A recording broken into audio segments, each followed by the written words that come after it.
दर्शक मान कहवाक चाहे लेखिक रख प्रश्न पचार जदि गोड़माड़ हम मुंडा दे नंडा है आंसर कहबी जदि कथा भूल आपण मान जो मान हनुमान चालीसा पढ़ुचंती जदि तालबेश त बोली भाबुता आज यही मुहूर्त रेक्टिफाई कर जो सत बारे बारे माने वंश अर्थात जी सतरे बारे माने तरे पाठ करे कोई कि पढ़े छूटई बंदी महासुख होई बंधन भली जदि बंधन जोग थाए बंधन पीड़ा थाए से मुक्ति पाए। हनुमान जी को देहर रंग सब नाली कहीं कंचन बर कहीं कंचन शब्द अर्थ सुना अच्छा स्वर्ण शैलावदे कंचन वर्ण विराज सुबेश आपण का वर्णटा सुना पड़ी चकचक आपण जो हनुमान सब देखुचंती क्षेत्र सब सिंदूर पड़ा है बोली नाली आपण काई कहीं नाली ओ रामचंद्र देथिले मुद्रिकाटी कि एटा मां को देले से आपण परिचय पाइले जे एटा प्रभु श्री रामचंद्र देछन हनुमान जी से मुद्रिका नै चंदी ताको निले केमती माने कोठी रखी कि से लंका को देते कोठी धरि कि पात्र धरथिले कि कोठी प्रभु मुद्रिका मेली मुख माही जलधि लंघी गए अचरज नाही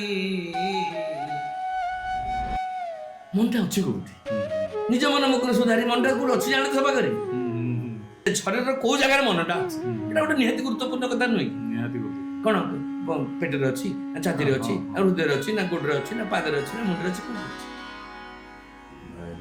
दी आखिर मझिरे जगह मनटी अच्छी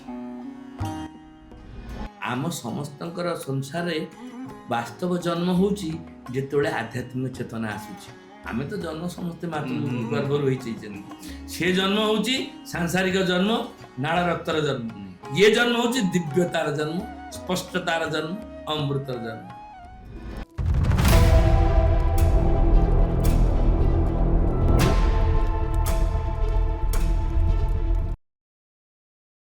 नमस्कार दर्शक बंधु जोठारे हनुमान चालीसार ध्वनि गुंजरित हुए सेठारे नकारात्मक शक्ति प्रवेश हुए नहीं एवं भक्तों जीवन रे आत्मविश्वास शांति और भगवान श्रीराम कृपा वर्षित होता है किंतु अनेक भक्त मनरे एक प्रश्न आसे आमे प्रतिदिन हनुमान चालीसा पाठ करुचु तथापि आम जीवन रे से भली परिवर्तन कहीं आसुनी आज यही समस्त रहस्य एवं प्रश्न उत्तर जानिबा पाई आम सहित उपस्थित अछंती पूज्य पंडित विश्वनाथ शतपथी महाशय जे जड़े उच्च कोटीर कथावाचक एवं महाप्रभु श्री हनुमानंकर परम भक्त आमर विश्वास जे आपणक मनरे थिबा हनुमान चालीसा संबंधी अनेक भ्रम और प्रश्नर समाधान निश्चित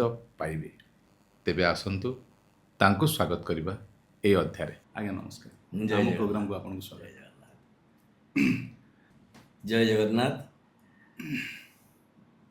अरे भाई आपन को मु बहुत बहुत धन्यवाद ज्ञापन करुच्ची आ सफल ओडियार दर्शक मान जो माने आमको भल पाइबा देइचंती आ अनुभव करिचंती सत्यता को अनुभव करिचंती एवं तांका निजर आत्मार कथाटा को लिखिचंती जे केतेटा पढ़िली जे तार अर्थ होची जे महावीर को कथा जानिबा पई सेमानक भितर प्रबल आग्रह अछि एवं महावीर को कथा जानिबा पई आग्रह सृष्टि होवा अर्थ आमे समस्त जन्म होइचंती काहे संसार को आछंती सांसारिक कार्य तो समस्त करचंती वास्तव जन्म होची सेति के बेले जेते बेले राम कथा महावीर को कथा हनुमान को कथा प्रति प्रीति आसे एवं से कथा करबा पई जनक मनरे आग्रह आसे सेटा होची वास्तव जन्म सोई जननी से माँ हूँ धन्य जी एक राम कथा प्रति आग्रह सृष्टि होउथवा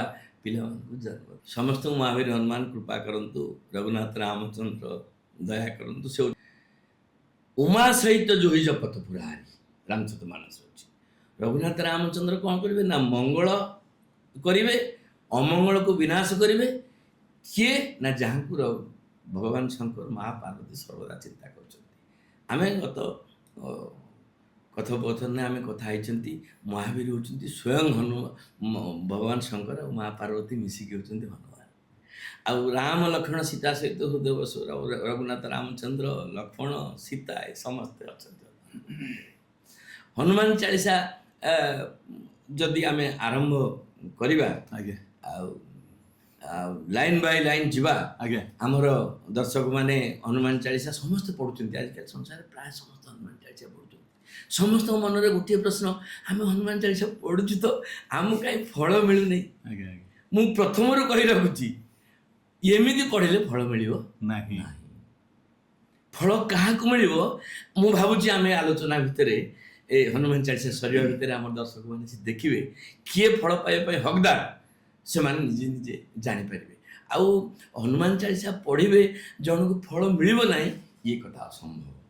ଯୋଇୟ ପଢ଼େ ହନୁମାନ ଚାଳିଶା ହୋଇୟ ସିଦ୍ଧି ସାକ୍ଷୀ ଗୌରୀଶା। ଶଙ୍କର ଭଗବାନ ନିଜେ କହୁଛନ୍ତି ଯାହାକୁ ଫଳ ନ ମିଳିବ ସେ ମୋତେ ଦରଖାସ୍ତ କରିବ, ମୋତେ ଦେଖା କରିବ। ଆଉ ଆପଣ ଦେଖନ୍ତୁ ସଂସାରରେ ଯେତେ ମନ୍ଦିର ଅଛି ଭାରତବର୍ଷ, ଓଡ଼ିଶାରେ, ପୃଥିବୀରେ ସବୁଠୁ କେଉଁ ମନ୍ଦିର ସଂଖ୍ୟା ଅଧିକା? ଶିବ ମନ୍ଦିର। ଶିବ ମନ୍ଦିର ସବୁଠି ଶିବ ମନ୍ଦିର, ପ୍ରତ୍ୟେକ ଗାଁରେ ମହାଦେବ। ଶିବ ମନ୍ଦିର ସଂଖ୍ୟା ଅଧିକା। ତେଣୁକରି ତୁଳସୀଦାସ କହିଲେ ଯୋଇ ମାନେ କିଛି ନଥିଲେ ମଧ୍ୟ ହନୁମନ୍ତ ମତ ଶିବ ମନ୍ଦିରଟେ ଗାଁରେ ଅଛି। ସିଏ ହେଉଛନ୍ତି ହନୁମାନ ଚାଳିଶା ପଢ଼ିଲା ପରେ ଯଦି ଫଳ ନ ମିଳିଛି ତୁମେ ତାଙ୍କ ସାଙ୍ଗେ ତୁମ ଗାଁରେ କଥାବାର୍ତ୍ତା କରିବ। କାହିଁ ପ୍ରଭୁ ଯୋଉଠି ମହାଦେବ ଅଛନ୍ତି, ଇଏ ମହାବୀର ସେ ମହାଦେବ ବା। ରଘୁନାଥ ରାମଚନ୍ଦ୍ର ରଘୁବୀର, ରଘୁ ବଂଶର ସେ ବୀର, କିନ୍ତୁ ମହାବୀର ସେ ନୁହନ୍ତି। ମହାବୀର ଉପାଧିଟା ହନୁମାନ ନେଇକି ସ୍ୱୟଂ ରଘୁନାଥ ଦେଇଛନ୍ତି। ସେ ମହାବୀର।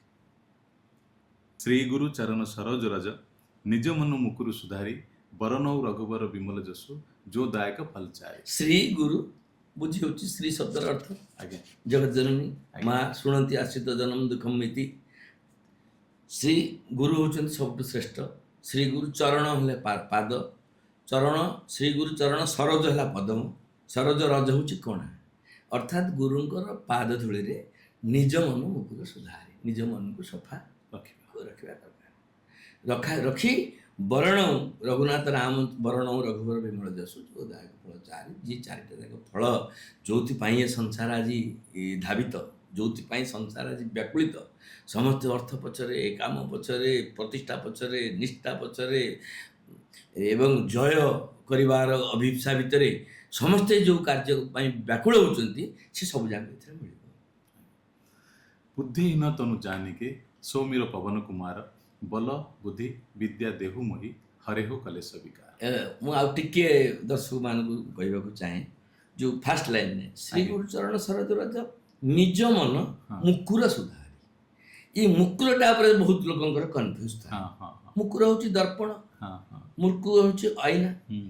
ଜଣେ ବାଳକ ପିଲା ଗୋଟେ ଗୁରୁଙ୍କ ଆଶ୍ରମରେ ଅଧ୍ୟୟନ କଲା, ପାଠ ପଢ଼ିଲା। ପଢ଼ିଲା ପରେ 10-12 ବର୍ଷ ପାଠ ପଢ଼ା ସମାପ୍ତ ହେଲା, ଘରକୁ ପ୍ରତ୍ୟାବର୍ତ୍ତନ କଲା, ଗୁରୁଙ୍କୁ ମୁଣ୍ଡିଆ ମାରିଲା, ଗୁରୁଦେବ ମୁଁ ଯାଉଛି, ମୋତେ କ'ଣ ଟିକେ ଦେଲେ। ଆମେ ଯେବେ ବି ଯିଏ ଯେଉଁଠି ଡିଗ୍ରୀ ନେଉଛନ୍ତି, ଯାହା କରୁଛନ୍ତି, ଇଞ୍ଜିନିୟରିଂ ପଢ଼ୁଛନ୍ତି, ଯଦି ସେ ଗୋଟେ ଇଞ୍ଜିନିୟରିଂ କଲେଜ କରିବ, ନହେଲେ ଡାକ୍ତର, ନହେଲେ କେଉଁଠି ଲେକ୍ଚରର ହେବ, ଡାକ୍ତରୀ ପଢ଼ିଲେ ଡାକ୍ତର ହେବ, ନହେଲେ ଡାକ୍ତରଖାନାଟେ କରିବେ। ସେମିତି ଯେତେବେଳେ ସିଏ ଆଧ୍ୟାତ୍ମିକ ବିଦ୍ୟା ଶିକ୍ଷା କରିକି ଗୁରୁ ଆଶ୍ରମରୁ ଆସିଲା, ଗୁରୁଦେବଙ୍କୁ କହିଲା ପ୍ରଭୁ ମୁଁ କ'ଣ ଡିଗ୍ରୀଟା ମୋତେ ଆପଣ ଦେଲେ, ଯେଉଁଥିରେ ନେଇ ମୋ ସଂସାରରେ ମୁଁ ଚଳିବା ଦରକାର। ଆମର ବର୍ତ୍ତମାନ ତେଲ ଲୁଣର ସଂସାର। ଆମେ ଖାଇବା ଦରକାର, ପିନ୍ଧିବା ଦରକାର, ରହିବା ଦରକାର। ଖାଇବାଟା ପୁଣି ଭଲ ହେବା ଦରକାର, ପିନ୍ଧିବାଟା ଟିକେ ଭଲ ହେବା ଦରକାର, ରହିବାଟା ମଧ୍ୟ ଟିକେ ଆରାମଦାୟକ ହେବା ଦରକାର। ତିନିଟା ଜିନିଷ ଦରକାର। ସେ କହିଲା ଆଜ୍ଞା ମୋତେ ଆପଣ ଯେତେ ପାଠ ପଢ଼େଇଲେ ତା ଭିତରେ ମୁଁ ଡେଲି ଚଳିବା ଭଳିଆ ତ ପାଠ କିଛି ପାଇଲିନି। ଧର ମୁଁ ସଂସ୍କୃତ ମନ୍ତ୍ର ପଢ଼ିକି ଆସିଲି, କାହାର ସବୁଦିନ ଶ୍ରାଦ୍ଧ ହେଉଛି, ମୋତେ ଡାକିବ 5 ପଇସା ଦେବ।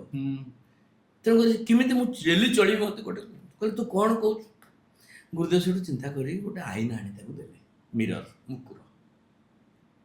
କହିଲେ ଗୁରୁଦେବ ଏଇଟା କ'ଣ କରିବି, ସେଲୁନ କରିବି? କହିଲେ ନା ନା ନା ନା, ଇଏ ଆଇନା ଯାଇତାଏ ଆଇନା ନୁହେଁ, ଇଏ ଦର୍ପଣ ସାଧାରଣ ଦର୍ପଣ ନୁହେଁ, ଗୁରୁ ଦେଉଛନ୍ତି ନା। କହିଲେ ଏ ଦର୍ପଣର ଅସାଧାରଣତ୍ୱ କ'ଣ?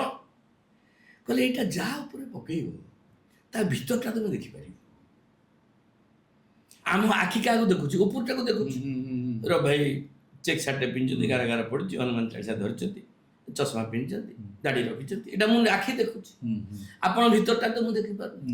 ଗୁରୁଦେବ କହିଲେ ଆରେ ବାପା, ଏଇ ଯୋଉ ମୁକୁରଟି ମୁଁ ତତେ ଦଉଛି, ଏଇ ଯୋଉ ଦର୍ପଣଟି ମୁଁ ତତେ ଦଉଛି, ଆର ବିଶେଷତ୍ୱ ହଉଛି ଯାହା ଉପରେ ପକେଇ ଦବୁ, ଚକ୍ରି ପକେଇ ଦବୁ, ତା ଭିତରଟା ତ ଦେଖାଯିବ। ବଢ଼ିଆ ହେଲା। ଏଥିରେ ରୋଜଗାର ପତ୍ର ନ ହେଇପାରେ, କିନ୍ତୁ ଲୋକ ତମେ ଚିହ୍ନି ପାରିବେ ଆଟଲିଷ୍ଟ। ଗୁରୁଦେବଙ୍କ ପାଖରୁ ବିଦାୟ ନେଇ ମୁକୁରଟିକି ଦର୍ପଣଟିକି ଝୁଲାରେ ପକେଇକିରି ଶିଷ୍ୟ ଘରକୁ ଫେରିଲା। ଘରକୁ ଫେରୁଛି, ପ୍ରଥମେ ଗାଁ ମୁଣ୍ଡରେ ତାଙ୍କର ସ୍କୁଲର ଶିକ୍ଷକ ତାର ଦେଖାହେଲେ, ପାଠ ପଢ଼ା ପିଲା ଶିକ୍ଷକ ଦେଖାହେଲେ। ଇଏ ଶିକ୍ଷକଙ୍କୁ ପ୍ରଣାମ କଲା। ଶିକ୍ଷକ କହିଲେ ବାପା ତୋର ପାଠ ପଢ଼ା ସରିଲା ନା? ହଁ। ଇଏ ସେଠୁ ଆସ୍ତେ କିନା ମୁକୁରଟାକୁ କାଢ଼ିକିରି ଟିକେ ପକାଇଦେଲା, ଗୁରୁଦେବ ଯେମିତି ନ ଜାଣିପାରିବେ। କାଢ଼ି ଦେଖିଦେଲା ଯେ ତାଙ୍କର ତା ଭାଉଜ ସାଙ୍ଗରେ ସମ୍ପର୍କ ଅଛି। ଶିକ୍ଷକ ମୁଁ ସାର୍ ବୋଲି ଡାକିଲି, ଏତେ ପାଠ ପଢ଼ିଲି, ଦେଖିଲା ବେଳକୁ ତାଙ୍କ ଭିତରଟା ଏଇଆ, ରଖିଦେଲା, କିଛି କହିଲାନି। ତାପରେ ଗଲାବେଳକୁ ଦେଖିଲା ବେଳକୁ ଗାଁ ସରପଞ୍ଚ ଆସୁଛନ୍ତି। ଗାଁ ସରପଞ୍ଚକୁ ସମସ୍ତେ ଲୋକ ସମ୍ମାନ କରୁଛନ୍ତି। ତାକୁ ପଚାରିଲା ଆରେ ମାଧବ କ'ଣ ପାଠ ପଢ଼ା ସାରି ଆସିଲୁ ନା? ଇଏ ସେଠୁ ଆସ୍ତେ କିନି ସେ ଯୋଉ ତାର ଝୁଲାରୁ ମୁକୁରଟା କାଢ଼ି ତାଙ୍କ ଉପରେ ପକାଇଦେଲା। ଦେଖିଲା ଯେ 3ଟା ମର୍ଡର କରିଛନ୍ତି। କହିଲେ ଆରେ ସମସ୍ତେ ଗାଁ ସାରା ଲୋକ ପୂଜା କରୁଛନ୍ତି, ଯେତେ ଯାକ ଗାଁରେ ମର୍ଡର ସବୁ ଇଏ କରିଛି, ଆଉ ମୁଁ ଆକୁ ଇଏ କରୁଥିଲି। ସେଠୁ ସେ ଘର ପର୍ଯ୍ୟନ୍ତ ପହଞ୍ଚିବା ଭିତରେ ଯାହା ଉପରେ ପକେଇଲା ତାର ଦୁର୍ଗୁଣ ଗୁଡ଼ା ସବୁ ଦେଖିଲା। ଯାଇ ଘରେ ପହଞ୍ଚିଲା, ସେଠୁ ମନେ ମନେ ଚିନ୍ତା କଲା ମୁଁ ମୋ ବାପା ଉପରେ ପକେଇବି ନା ନାହିଁ। ବାପାଙ୍କର ତ ନିଶ୍ଚୟ କିଛି ଖରାପ ଗୁଣ ଥିବ, ତାକୁ ଦେଖିକି ମୁଁ ସହିପାରିବି ନା ନାହିଁ। ତଥାପି ଚିନ୍ତା କରି କରି ପକେଇଦେଲା। ବାପାଙ୍କର ଯୋଉ ଜିନିଷ ଦେଖିଲା କହିଲା ମୁଁ ଘରେ ରହିବି।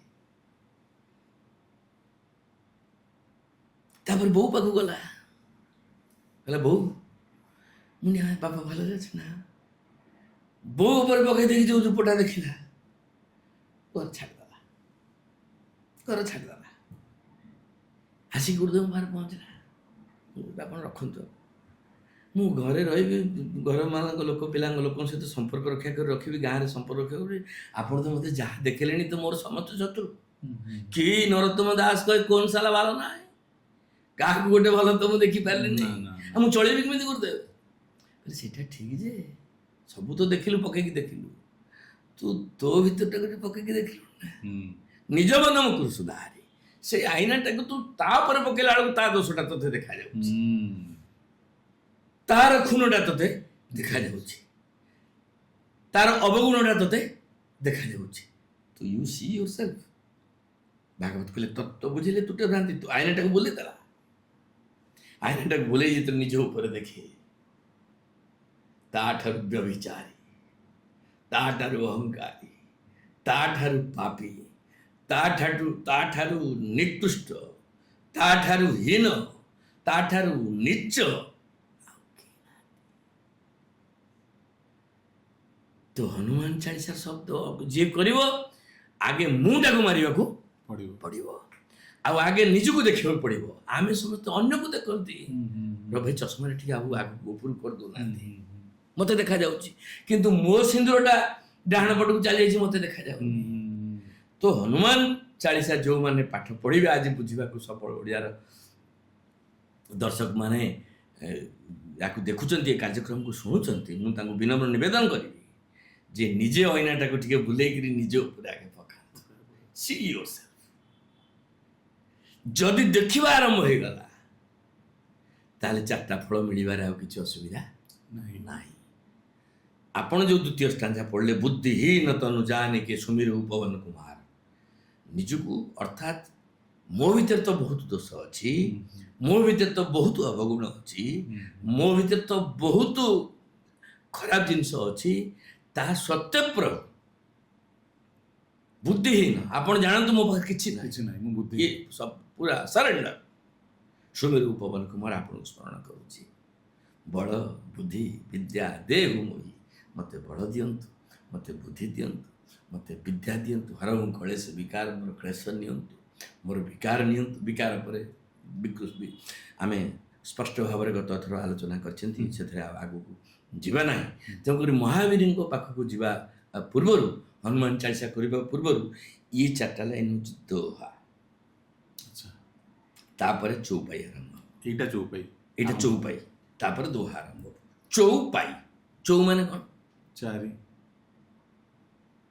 4ଟା ଜିନିଷ ପାଇବା ପାଇଁ, ଆମେ ଚଉପାଇ 4ଟା ଜିନିଷ ପାଇବା ପାଇଁ ଆମେ ସମସ୍ତେ ବ୍ୟାକୁଳ। ଧର୍ମ ଅର୍ଥ କାମ ମୁଖ୍ୟ। ଏଇ ଚଉପାଇଟି ଆଗେ ବୁଝିକିରି ଚଉପାଇ ଅନୁସାରେ, ଅର୍ଥାତ୍ ତୁମର 4ଟା ଜିନିଷକୁ ତୁମେ ସୁଧାରି ଦିଅ ଆଗେ। 4ଟା ଜିନିଷ କ'ଣ? କଲି କ'ଣ, ହେଲା କ'ଣ, କରୁଛି କ'ଣ, ହବ କ'ଣ। এই 4ଟା ଜିନିଷକୁ ସବୁବେଳେ ଠିକ୍ କରିବାକୁ ଚେଷ୍ଟା କର। ଏଇ 4ଟା ଠିକ୍ ହେଇଗଲେ ହନୁମାନଜୀଙ୍କ କୃପା ମିଳିବାରେ କିଛି ଅସୁବିଧା ନାହିଁ। କ'ଣ କଲି, କ'ଣ ହେଲା, କ'ଣ କରୁଛି, କ'ଣ ହବ। ତାପରେ ସମ୍ପୂର୍ଣ୍ଣ ସତର୍କତାର ସହିତ, ସମ୍ପୂର୍ଣ୍ଣ ସମର୍ପିତ ମହାବୀରଙ୍କ ପାଖରେ ହେଇ ହନୁମାନ ଚାଳିଶା ତୁଳସୀଦାସ ଲେଖିବା ଆରମ୍ଭ କଲେ। ସେଦିନ ମଧ୍ୟ ଆପଣମାନଙ୍କୁ କହିଛି, ରାମ ଶବ୍ଦଟା ଯେତେବେଳେ ତୁଳସୀଦାସଜୀ ପ୍ରୟୋଗ କରିଛନ୍ତି, ହନୁମାନଜୀ ବସିଛନ୍ତି। ଯେତେବେଳେ ରାମ ଶବ୍ଦ ନାହିଁ, ହନୁମାନଜୀ ଉଠିକି ଚାଲି ଯାଉଛନ୍ତି। ହନୁମାନଜୀଙ୍କ ସ୍ତୁତି ପ୍ରଥମରୁ ଆରମ୍ଭ କରିଛନ୍ତି। ଜୟ ହନୁମାନ ଜ୍ଞାନ ଗୁଣ ସାଗର, ଜୟ କପିଶ ତେହୁ ଲୋକ ଉଜାଗର। ଜୟ ହନୁମାନ, ହନୁମାନ ଆପଣଙ୍କର ଜୟ। ଆପଣଙ୍କର ଜୟ ଅର୍ଥାତ୍ ଯାହାର ମାନ ନାହିଁ, ଯାହାର ଅଭିମାନ ନାହିଁ, ତାର ସର୍ବଦା ଜୟ। ଯାହା ପାଖରେ ଅହଙ୍କାର ଅଛି, ଯାହା ପାଖରେ ଅଭିମାନ ଅଛି, ତାର ସର୍ବଦା ପରାଜୟ। ମହାବୀର ଆପଣ ଜୟ ହନୁମାନ, ଜୟ ହନୁମାନ ଅନ୍ୟତି ଆପଣଙ୍କର ମାନ ଯେହେତୁ ନାହିଁ, ମୋର ପରାଜୟର ପ୍ରଶ୍ନ ନାହିଁ। ଜୟ ହନୁମାନ ଜ୍ଞାନ ଗୁଣ ସାଗର, ଯେତେ ଜ୍ଞାନୀ ନାମ ଅଗ୍ରଗଣ୍ୟମ୍।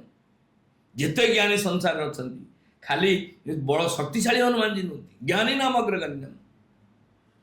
ଜ୍ଞାନ ଗୁଣ ସାଗର, ଜ୍ଞାନର ସାଗର, ଜ୍ଞାନର ସାଗର, ଜ୍ଞାନର ପୋଖରୀ ନୁହେଁ, ଜ୍ଞାନର କୂଅ ନୁହେଁ, ସାଗର, ଜ୍ଞାନର ସାଗର। ହନୁମାନ ଜ୍ଞାନ ଗୁଣ ସାଗର। ଜୟ କପିଶ, କପିମାନଙ୍କର ରାଜା। ତେହୁ ଲୋକ ଉଜାଗର। ତେହୁ କ'ଣ? ସ୍ୱର୍ଗଲୋକ, ମର୍ତ୍ତ୍ୟଲୋକ, ପାତାଳ ଲୋକ। ତେହୁ 3 ଲୋକରେ ଆପଣଙ୍କର ପରାକାଷ୍ଠା ଅଛି, 3 ଲୋକରେ ଆପଣଙ୍କର କର୍ତ୍ତୃତ୍ୱ ଅଛି, 3 ଲୋକରେ ଆପଣ ବିଜୟୀ। 3 ଲୋକରେ ଯିଏ ଆପଣଙ୍କ ପାଖରେ ସମର୍ପିତ ହବ, ତାର ପରାଜୟ ନାହିଁ। ଜୟ କପିଶ ତେହୁ ଲୋକ ଉଜାଗର। उठले हनुमान जी, उठले हनुमान जी। तुलसीदास जी के लिए बसी बनी। रामदूत तुलित बलधामा, अंजनी पुत्र पवन सुत नामा। रामदूत आ गया, ଆପଣ ରାମଙ୍କର ଦୂତ ଆଜ୍ଞା। ରାମଦୂତ ଅତୁଲିତ ବଲଧାମା। ଯେତେବେଳେ ଜଙ୍ଗଲରେ ଆପଣ ଦେଖିବେ ଗୋଟେ ଦନ୍ତା ହାତୀ ମାତିବ, ସବୁ ହାତୀ ଗୁଡ଼ା ଲୁଚି କୁଆଡ଼େ ପଳେଇବେ, ଦନ୍ତା ଭାସିଯାଏ ଦନ୍ତା ହାତୀ। ଅର୍ଥାତ୍ 10,000 ଦନ୍ତା, ଗୋଟେ ହାତୀର ଦନ୍ତା ହାତୀ, 10,000 ହାତୀଙ୍କର ବଳ ଯାହା, ଗୋଟେ ଦନ୍ତା ହାତୀର ବଳ ତାହା। 10,000 ଦନ୍ତା ହାତୀଙ୍କର ବଳ ଯାହା, ଗୋଟେ ଐରାବତ ହସ୍ତୀର ବଳ ହେଉଛି ସେଇଆ। 10,000 ଐରାବତ ହସ୍ତୀଙ୍କର ବଳ ଯାହା, ଗୋଟେ ଇନ୍ଦ୍ରର ବଳ ହେଉଛି ସେଇଆ। ଆଉ 1000 ଇନ୍ଦ୍ରଙ୍କର ବଳ ଯାହା, ହନୁମାନଜୀଙ୍କର କାଳିଆଙ୍କର ନଖର ବଳ ସେଇଆ। ଆନନ୍ଦ ଏକ ବାତ ଅତୁଲିତ। ଅର୍ଥାତ୍ ଆପଣ ମୋଟର ସାଇକେଲଟେ କିଣିଲେ, ବୁଲେଟ୍ ଗାଡ଼ି, 3.5 HP ହର୍ସ ପାୱାର। अरे घोड़ा द्वारा घोड़ार शक्ति अनुसार आम सब मापिकी आम गाड़ी घोड़ा सब कर चलु। HP horse power Hanuman ji power अतुलित अतुलित ओजन कर ओजन यंत्र भांगी जीव अतुलित बलधाम। अंजनी पुत्र माँ अंजनी कर आपन पुत्र पवन कर मध्य सुत अंजनी पुत्र पवन सुत ନା ମା ଆପଣଙ୍କୁ ଆପଣ ପବନ ଘର ମଧ୍ୟ ଆଚ୍ଛା ପବନ ଗୋଟେ ଦେଖିଲେ କେମିତିଆ ଜିନିଷ ପବନ କୋଉଠି ନାହିଁ ଆପଣ କହିପାରିବେ ନା ପବନ ଯୋଉଠି ଯିଏ ସବୁବେଳେ ଯୋଉଠି ଅଛି ତାକୁ ବି ଯଦି ଦେଖିବେ। ପବନ ସବୁବେଳେ ସବୁଠି ଅଛି ତାହେଲେ ହନୁମାନ ସବୁଠି ଅଛନ୍ତି ନା ନାହାନ୍ତି ଅଛନ୍ତି। ସେ ପବନ ସୁତ ଆମର ଏ ଅନୁଭବ ଆସୁଛି ନା ଆସୁନି ହୁଁ ହୁଁ ଆସୁନି ଦର୍ଶକ ମାନେ ଯିଏ ଦେଖୁଛନ୍ତି ଆମ କାର୍ଯ୍ୟକ୍ରମ ଅନୁଭବ ଆଣନ୍ତୁ ଯଦି ପବନ ସବୁଠି ଅଛି ଆଚ୍ଛା ପବନକୁ ଆପଣ ଅନୁଭବ କେତେବେଳେ କରୁଛନ୍ତି ରବି ଭାଇ ଯେତେବେଳେ ଲାଗୁଛି ଦେହରେ ବାଜୁଛି ଯେତେବେଳେ ସେତେବେଳେ ଆଉ ନିଶ୍ୱାସ ଅର୍ଥାତ ନେଲା ପଙ୍ଖାଟାକୁ ଅନ୍ କଲେ ହଁ ପଙ୍ଖାଟା ଅନ୍ କଲେ ପଙ୍ଖାଟା ବନ୍ଦ ଥିଲେ ପବନର ଅନୁଭବ ହେଇପାରିବନି। ଏସିଟାକୁ ଅନ୍ କଲେ ଏସିର ଅନୁଭବ ଅଛି ଅର୍ଥାତ ପବନ ଥିଲା ଯେତେବେଳେ ପଙ୍ଖା ଅନ୍ ହେଲା ମୁଁ ପବନର ଅନୁଭବ କଲି କଲି। ଏସି ଥିଲା ଏସି ଯେତେବେଳେ ଅନ୍ ହେଲା ମୁଁ ଏସିର ଅନୁଭବ କଲି ସେମିତି ପବନ ତ ସବୁଠି ଅଛନ୍ତି ପବନ ସୂତ ବି ସେମିତି ଅଛନ୍ତି ପବନ ସୂତକୁ ମୁଁ ଅନୁଭବ କଲେ ମୋ ପାଖରେ ଅଛନ୍ତି ହୁଁ। ପବନକୁ ଯେମିତି ମୁଁ ସୁଇଚ୍ ମାରିଲେ ଅନୁଭବ କରୁଛି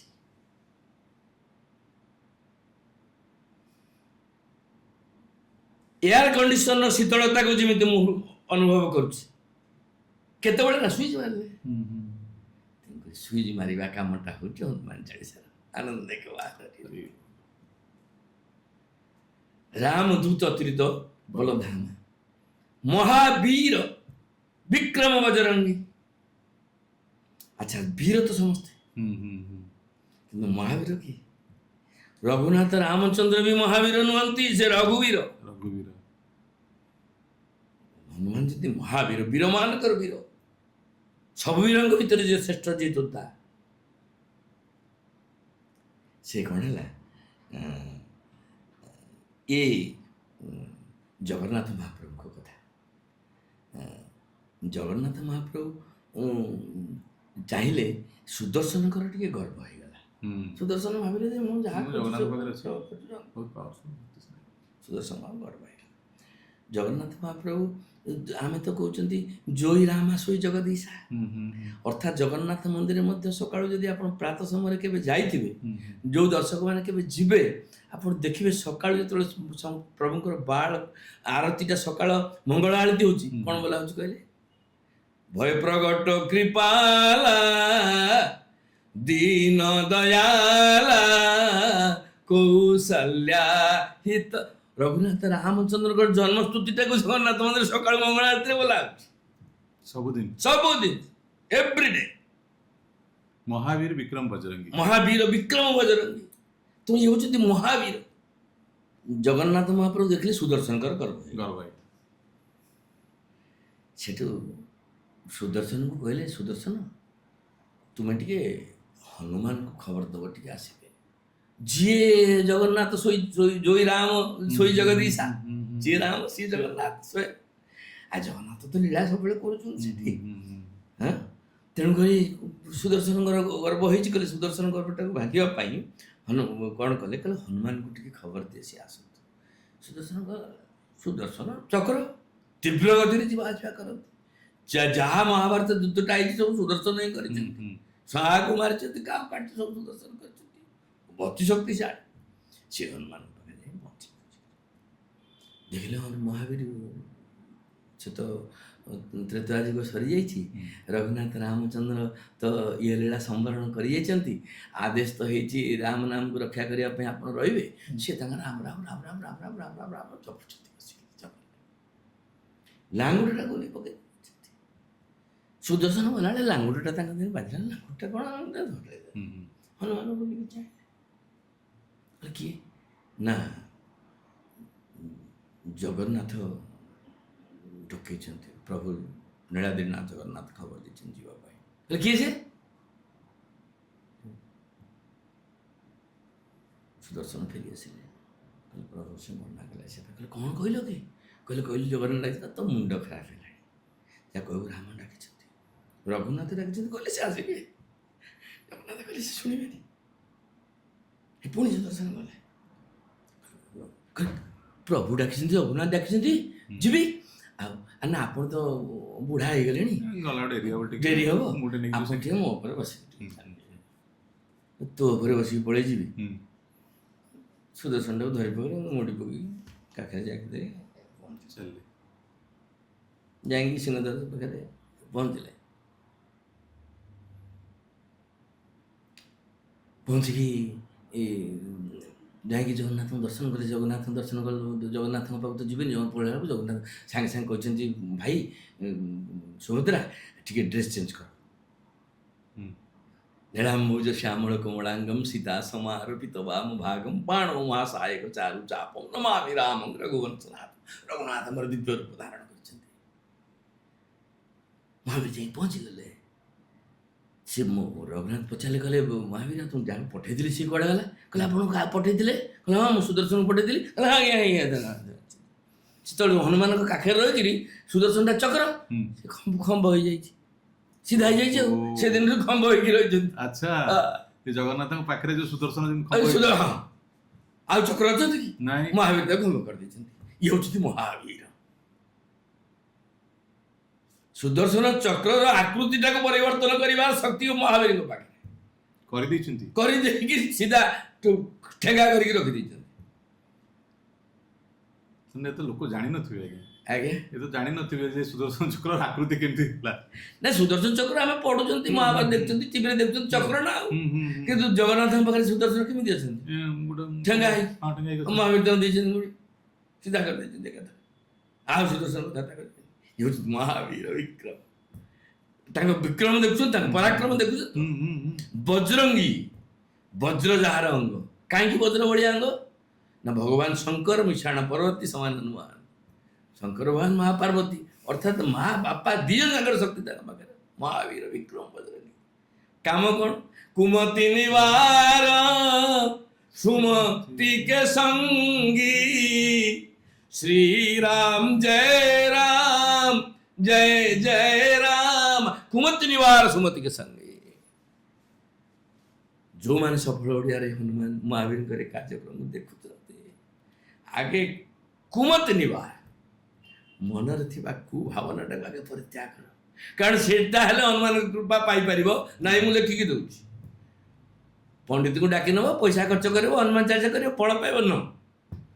କୁଚିନ୍ତନ, କୁଭାବନା, ୟାକୁ ଆଗେ ନିବାର। କୁମତି ନିବାର, କୁମତିଟାକୁ ନିବାର କରିଦେଲେ ପ୍ରଭୁ ମୁଁ ଆପଣଙ୍କର, ତୁ ମେରା ହେ मैं तेरा हूं, ये भावना आसवा दरकार। अनकंडीशनल लव रहा दरकार रघुनाथ सागर। अनकंडीशनल लव, आम सब लव गुड़ा कंडीशनल। अनकंडीशनल लव कौन?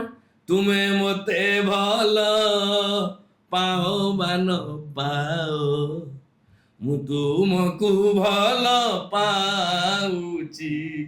तुम्हें मते भल पाओ मान पाओ, मु तुमको भल पाउची।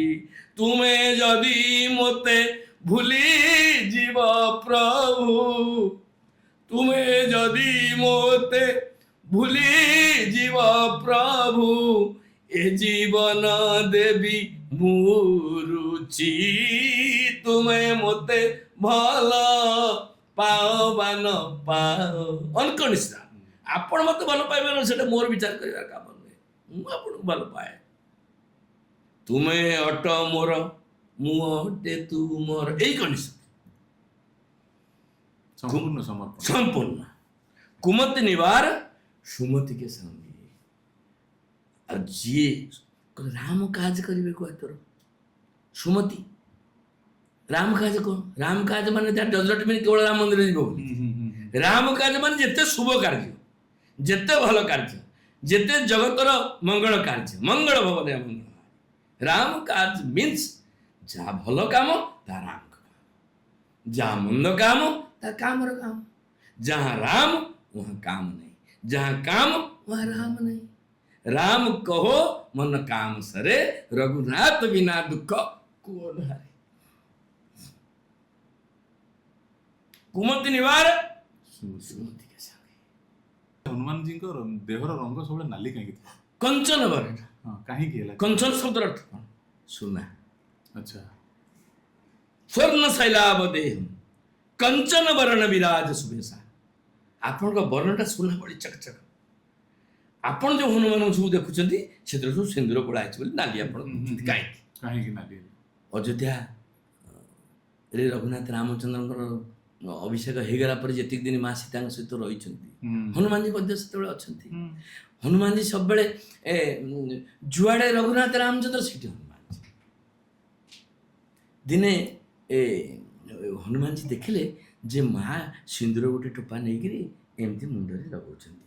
ମହାବୀର ସବୁବେଳେ ସେଠି ଥାନ୍ତି। ମହାବୀର ପଶିଗଲେ, କହିଲେ ମା ଜନକ କଲେ ଜନକ ନନ୍ଦିନୀ ସୀତା ପାର ହନୁମାନ ବହୁତ ଭଲ ପାଆନ୍ତି, ବହୁତ ଭଲ ପାଆନ୍ତି। ଅଷ୍ଟସିଦ୍ଧି ନବନିଧିକେ ଦାତା ଅଶୋକର ଦିନ ଜାନିକି ମାତା ମା ଦେଇଛନ୍ତି, ବହୁତ ଭଲ ପାଆନ୍ତି। ସିନ୍ଦୁର ଲଗାଉଛନ୍ତି। ହୁଁ। ମହାବୀର ପଶିଗଲେ, ହୁଁ। କହିଲେ ମା ଆପଣ କ'ଣ ଲଗାଉଛନ୍ତି କି? ହଁ। କହିଲେ ସିନ୍ଦୁର। କହିଲେ କାହିଁକି? ନା ତୁମ ପ୍ରଭୁଙ୍କର ମଙ୍ଗଳ ହବ। କହିଲେ ଆପଣ ଏଇ ଠୋପେ ସିନ୍ଦୁର ଲଗେଇଦେଲେ ମୋ ପ୍ରଭୁଙ୍କର ମଙ୍ଗଳ ହବ? ହୁଁ। ମୋ ଦେହଟା ସାରା ମା ସବୁ ଲଗେଇ ଦିଅ।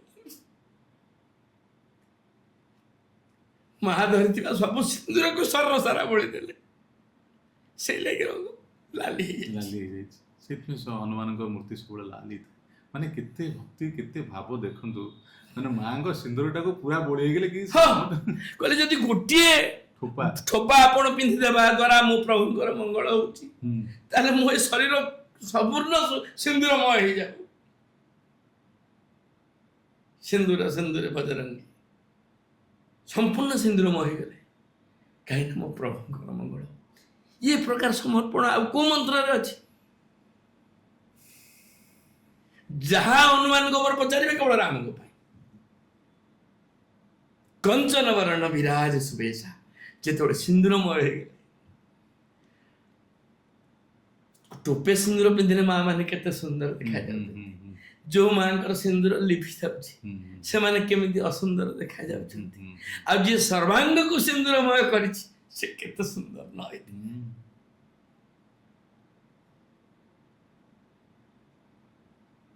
କଞ୍ଚନ ବରଣ ବିରାଜ ସୁବେଶା, ସୁବେଶା ଆଉ ତାପରେ ବେଶ କିଛି ନାହିଁ, ତାଠୁ ସୁବେଶ କିଛି ନାହିଁ। କିଛି ନାହିଁ। କାନନ କୁଣ୍ଡଳ କୁଞ୍ଚିତ କେଶା, କାନନ କୁଣ୍ଡଳ, କାନରେ କୁଣ୍ଡଳ ପିନ୍ଧୁଛନ୍ତି, କୁଞ୍ଚିତ କେଶା, କୁଞ୍ଚି କୁଞ୍ଚିଆ ବାଳ, ହାତ ବଜ୍ର ଓର ଧ୍ୱଜା ବିରାଜେ, ହାତରେ ବଜ୍ର ଧରୁଛନ୍ତି। ବଜ୍ର କ'ଣ? ଆପଣ ଦେଖୁନାହାନ୍ତି ଟିଭିରେ ଏବେ ଲେଖୁଛି ବେଳେ ବେଳେ ଆସନ୍ତାକାଲି 2 ଘଣ୍ଟା ପର୍ଯ୍ୟନ୍ତ ବଜ୍ରପାତ ହବ, ନାଇଁ? ଆସନ୍ତାକାଲି 2 ଘଣ୍ଟା ପର୍ଯ୍ୟନ୍ତ 7ଟା ଜିଲ୍ଲାକୁ ରେଡ୍ ୱାର୍ଣ୍ଣିଂ, 5ଟା ଜିଲ୍ଲାକୁ ଅରେଞ୍ଜ ୱାର୍ଣ୍ଣିଂ, କାହିଁକି ନା ବଜ୍ରପାତ। ହାତ ବଜ୍ର, ଆଉ ଯୋଉ ବଜ୍ରଟା ପାତ ହଉଛି ସେଟା ମହାବୀର ଧରିଛନ୍ତି। ମାନେ କେତେ ଶକ୍ତିଶାଳୀ ନାଇଁ, ଆପଣ ଯୋଉଟା ଦେଖୁଛନ୍ତି ବା ପାଣିପାଗ ଲେଖିଦଉଛି ହାତ ବଜ୍ର, ସେ ବଜ୍ରଟା ତାଙ୍କ ହାତରେ, ହାତ ବଜ୍ର ଓର ଧ୍ୱଜା ବିରାଜେ, ହାତରେ ବଜ୍ର ଧରିଛନ୍ତି। ଆଉ ରଘୁନାଥ ରାମଚନ୍ଦ୍ରଙ୍କ ଜୟ ହଉ, ସେ ଧ୍ୱଜା, ସେ ପତାକା ଆପଣ ଧରିଛନ୍ତି। କେବଳ ରାମଙ୍କ ଜୟ, ଶ୍ରୀରାମ ଜୟ ରାମ ଜୟ ଜୟ ରାମ, ଶ୍ରୀରାମ ଜୟ ରାମ ଜୟ ଜୟ ରାମ। ହାତ ବଜ୍ର ଓର ଧ୍ୱଜା ବିରାଜେ, କାନ୍ଧେ ମୁଞ୍ଜ ଜନେଉ ସାହାଜେ, କାନ୍ଧରେ ମୁଞ୍ଜର ଜନେଉ, ଜନେଉ ମାନେ ପଇତା। ଆଚ୍ଛା। ମୁଞ୍ଜ କ'ଣ? ତାର 2ଟା ଅର୍ଥ ଆସେ। ମୁଞ୍ଜ ଆମର ଗୋଟେ ନାଲି ନାଲି ନାଲି ନାଲି, ସେଟାକୁ ମୁଞ୍ଜ ବୋଲି କହନ୍ତି। ଆପଣ ଦେଖିବେ ଅଯୋଧ୍ୟା ସାଇଡରେ ସେ ମାଳିର ପ୍ରଚଳନ, ନାଲି ନାଲି ମାଳି ଭଳିଆ ହେଇଥାଏ, ମାଳି ଭଳିଆ ସବୁ ହେଇଥିବ। ସେଇ ମାଳିଟାକୁ ଆମେ ମୁଞ୍ଜ ବୋଲିକିରି କହନ୍ତି। ସେ ମୁଞ୍ଜର ପଇତା। ଆମର ଏଠି କିନ୍ତୁ ବାହାରେ ମୁଞ୍ଜ ହଉଛି ନଡ଼ିଆ କତା ଭଳିଆ ମୋଟା। ଆଚ୍ଛା। କାନ୍ଧ ମୁଞ୍ଜ ମାନେ ପଇତାଟା ତାଙ୍କର ବିରାଟ, ମାନେ ବାନ୍ଧିବାକୁ ଯେମିତି କାନ୍ଧ ମୁଞ୍ଜ, ମାନେ ପଇତାଟା ପୁରା ମୋଟା ପଇତା। ହଁ, ମୋଟା ପଇତା, ସେଇ ସେନ୍ସରେ ଜବର ପଇତାଟା। କାନ୍ଧେ ମୁଞ୍ଜ ଜନେଉ ସାଜେ, ମୁଞ୍ଜ ମଧ୍ୟ ଆମର ଓଡ଼ିଆ ଆମେ ଯୋଉ ଦେଖୁଛନ୍ତି ସେ ମଧ୍ୟ ହନୁମାନଙ୍କର ସିନ୍ଦୁର କଲରର, ସେଇ କଲର ହେଇଥାଏ। ବାସ୍ ବାସ୍, ଏ ନାଲି ନାଲି ଛୋଟ ଛୋଟ, ସେଇଟା ସେଇ ମାଳି ଦେଖୁନାହାନ୍ତି, ଭାଳି ପ୍ରିୟ ମହାବୀରଙ୍କର। ଆଚ୍ଛା। କାନ୍ଧେ ମୁଞ୍ଜ ଜନେଉ ସାଜେ, ଶଙ୍କର ସୁବନ ଆର ବି ଦୁଇଟା ଅର୍ଥ। ଶଙ୍କର ସୁବନ ମାନେ ଶଙ୍କର ସ୍ୱୟଂ, ସୁବନ ମାନେ ଅଂଶ। ଅଂଶ ଭାଗବତ କହିଲେ ଭାଗବତରେ ଆସିଲା ଗୋଟେ ପଦ, ଏ ଭାଗବତ ମାନେ ଏଇଟା ଗୁପ୍ତ ଭାଗବତରେ ଅଛି। ଭାଗବତ ତ ଆମର ସମସ୍ତେ ପଢୁଛନ୍ତି, ଆଉ ଗୋଟେ 24 ଗୋଟେ ଭାଗବତ ଅଛି, ଗୁପ୍ତ ଭାଗବତ। ସେଥିରେ ଅଛି ବୀଜରୁ ବୀଜ ହୁଏ ଜାତ, ତା ନାମ ଅଟେ ଭାଗବତ, ଅର୍ଥାତ୍ ମଞ୍ଜିରୁ ମଞ୍ଜି। ଶଙ୍କର ସୁବନ ସ୍ୱୟଂ ମଞ୍ଜି, ତାଙ୍କର ମଞ୍ଜି ମାନେ ସେ ତାଙ୍କର ସେ ତିଆରି, ସ୍ୱୟଂ ଶଙ୍କର। ସୁବନ ମାନେ ମଞ୍ଜି। ଶଙ୍କର ସୁବନ, ଶଙ୍କର ସ୍ୱୟଂ ଏବଂ ଶଙ୍କରଙ୍କ ଅଂଶ କିଏ? କେଶରୀ ନନ୍ଦନ, ରାଜା କେଶରୀଙ୍କର ଔରସରୁ ଜାତ, ରାଜା କେଶରୀଙ୍କର କେଶରୀ ନନ୍ଦନ।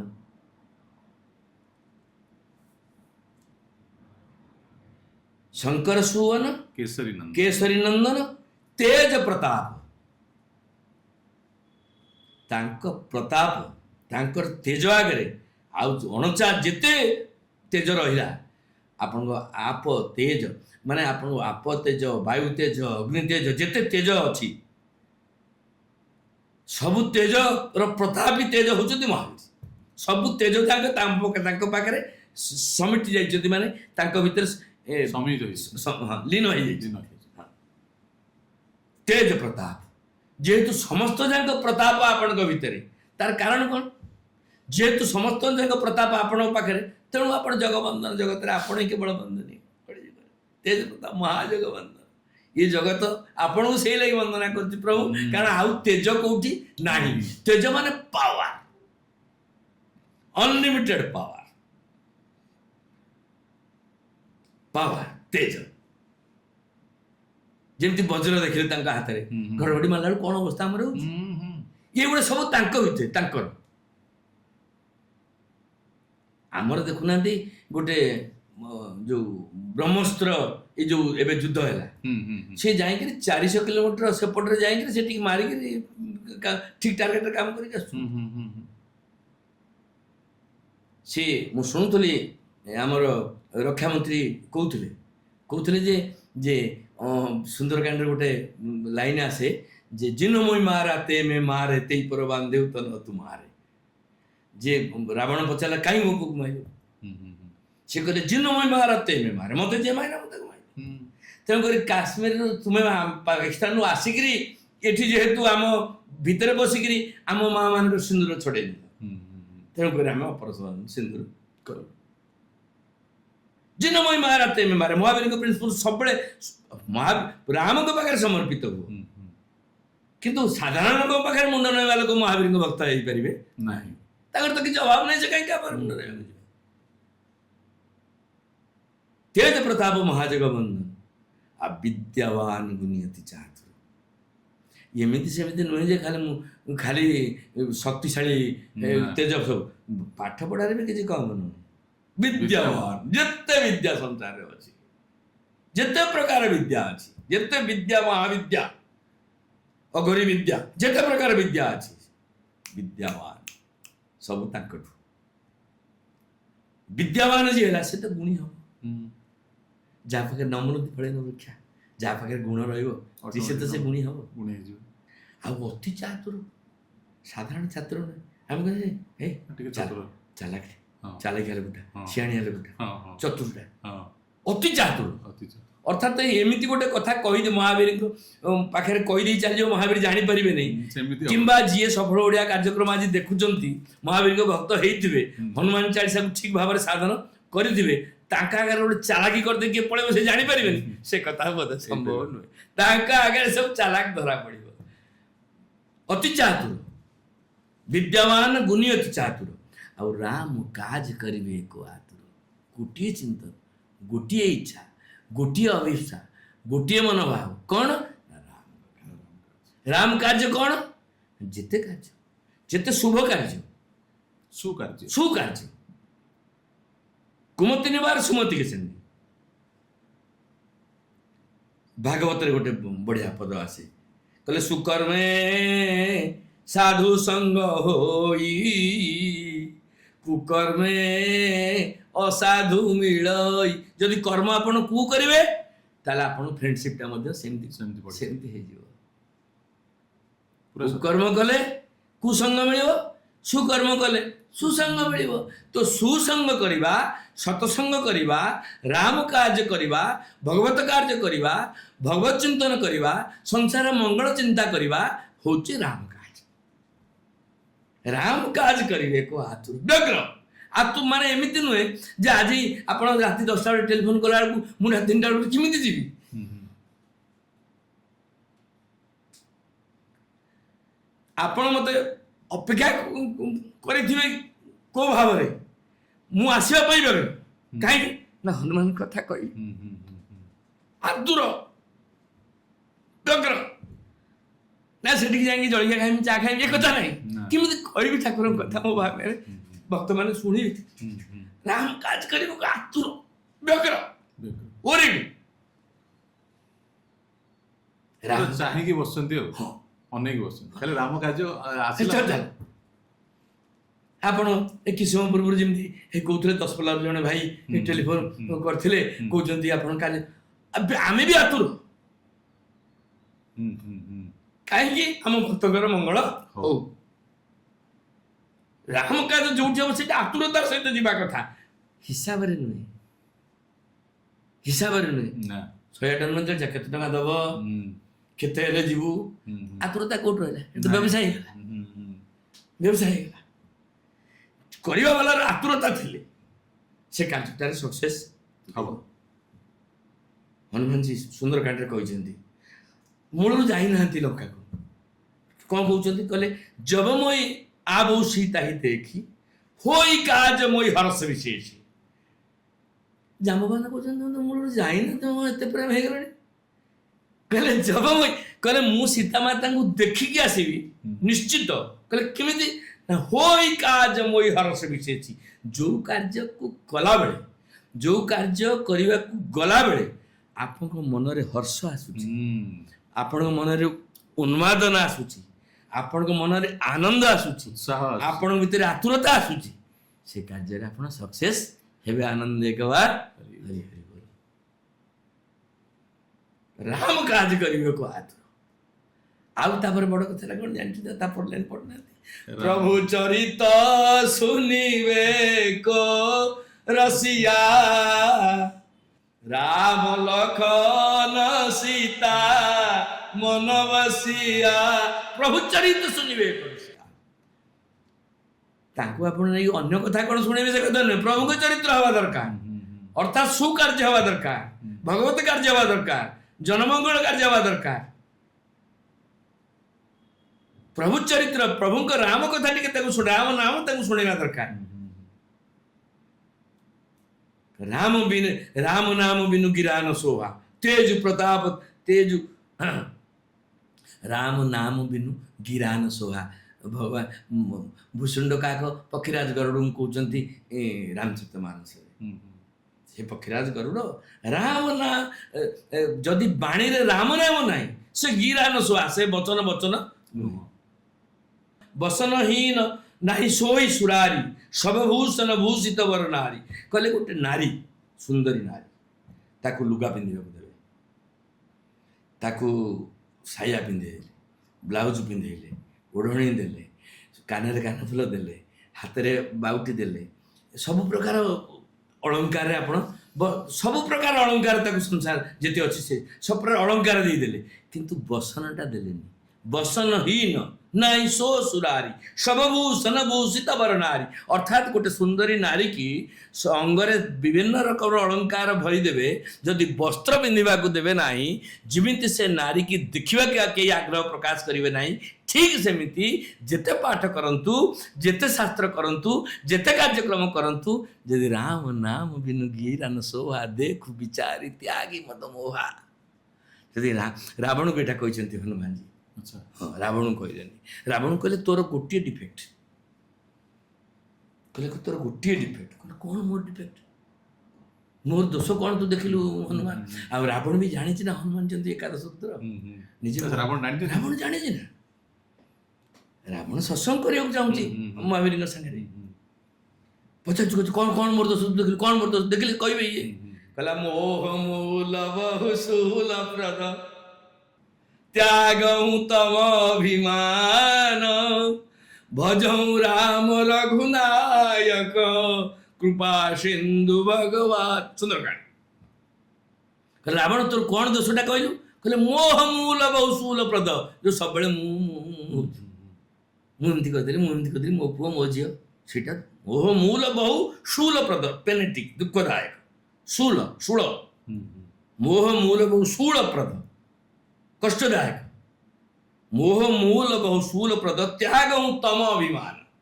ଅଭିମାନ ଯଦି ଗଲେ ତମ ଗଲେ କ'ଣ ହବ? ଭଜଉ ରାମ ରଘୁନାୟକ, ରଘୁନାଥ ରାମଚନ୍ଦ୍ରଙ୍କୁ ଭଜନ କଲେ କୃପା ସିନ୍ଧୁ ସେ ଭଗବାନ କୃପା ସିନ୍ଧୁ ରଘୁନାଥଙ୍କୁ ଭଜନ ପ୍ରଭୁ ଚରିତ୍ର କୃପା ସିନ୍ଧୁ ରଘୁନାଥ ରାମଚନ୍ଦ୍ରଙ୍କ ଚରିତ୍ର ସେ ହେଉଛନ୍ତି କୃପା ସିନ୍ଧୁ ଯୋ ଦାୟକ ଫଳ ଚାରି ପ୍ରଭୁ ଚରିତ୍ର ଶୁଣିବାକୁ ରସିଆ ରାମ ଲକ୍ଷ୍ମଣ ସୀତାମନ ବସିଆ। ଯାହାଙ୍କର ସିଂହରେ ଯାହାଙ୍କର ହିୟରେ ଯାହାଙ୍କର ହୃଦୟରେ। ଆମେ ଘରେ କୋଉ କବାଟ ଲଗାଉଛନ୍ତି? ଆପଣ ଲଗାଉଛନ୍ତି କାଠର କବାଟ, କିଏ ଲଗେଇଛି ଗ୍ରିଲ୍, କିଏ ଲଗେଇଛି ଗେଟ୍। ଆଉ ଜଗନ୍ନାଥଙ୍କ ଶ୍ରୀମନ୍ଦିର ଲାଗୁଛି ପିତ୍ତଳର କବାଟ ଲାଗିଲାଣି ନା ତମ୍ବାର କବାଟ। କିନ୍ତୁ ହନୁମାନଜୀଙ୍କ ହୃଦୟରେ କୋଉ କବାଟ ଲାଗିଛି? ରାମ ଲକ୍ଷ୍ମଣ ସୀତା ସହିତ ରାମ ଲକ୍ଷ୍ମଣ ସୀତାଙ୍କର କୁ ଭିତରେ ରଖିକି କବାଟଟାକୁ ଲଗେଇ ଦେଇଛନ୍ତି। ସେଟା ଦୀର୍ଘ ହେଇଯିବ କଥା ବୋଲିକି ହନୁମାନ ଚାଳିଶାରେ ଆମେ ଯାଉଛନ୍ତି। ମୁଁ ଆଗକୁ ଯିବି ସେ ପ୍ରସଙ୍ଗକୁ। ଏ କବାଟ କ'ଣ? କବାଟକୁ ଆମେ କେମିତି ପକେଇଛନ୍ତି? କହିଲେ ସେ ଏଇ ସୁନ୍ଦରକାଣ୍ଡ ଆସିବ। କହିଲେ ଲୋଚନ ନିଜ ପଦ ଜନ୍ତିତ ଯାହି ପ୍ରାଣ କେହି ବାଟ। କହିଲେ ନିଜ ପଦ ନୟନ ଦିଏ ମନ ରାମ ପଦ କମଲ ଲୀନ ପରମ ଦୁଃଖୀ ବା ପବନ ସୁତ ଦେଖି ଜାନକୀ ଦୀନ।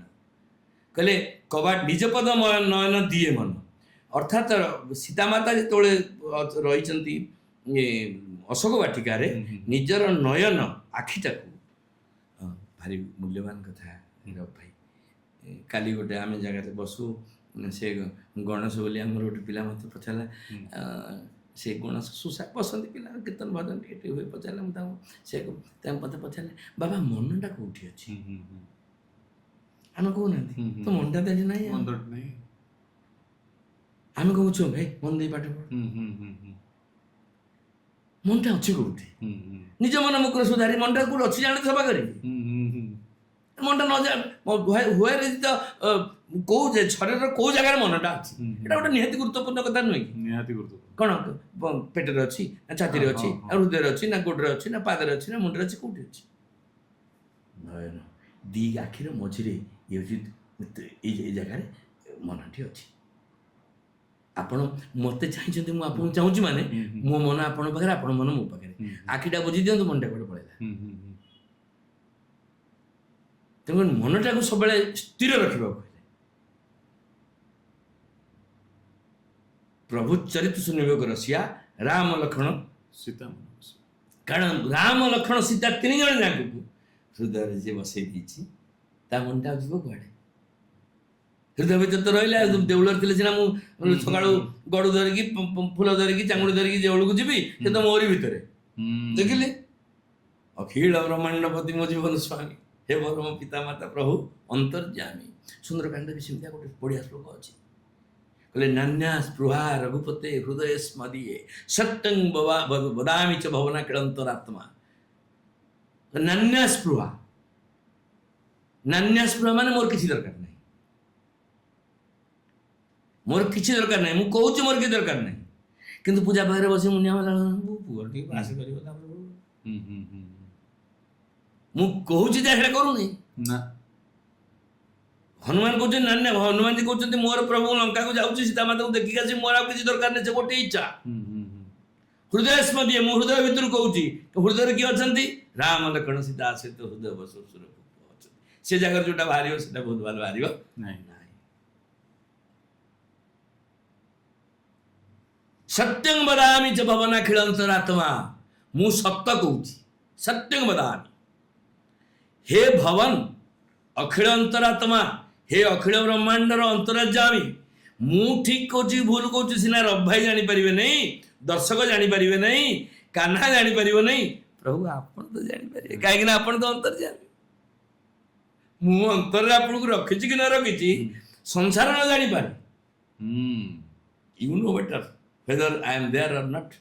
ମୁଁ ସେଠି ଅଛି କି ନ ଅଛି ଆଉ କିଏ ଜାଣୁ ନ ଜାଣୁ ଆପଣ ଜାଣିପାରିବେ, କାହିଁକି ନା ଆପଣ ଭବନ ଖେଳ ଅନ୍ତରାତ୍ମା, ଆପଣ ଟୋଟା ଅଖିଳ ବ୍ରହ୍ମାଣ୍ଡର ଆପଣ ହଉଛନ୍ତି ଅନ୍ତର୍ଯ୍ୟାମୀ।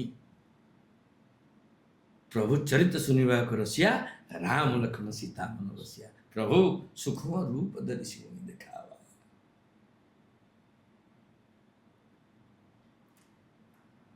ସବୁ ଜିନିଷରେ ଜଟିଳତା କଲେ ଆପଣ କଷ୍ଟ ପାଇବେ।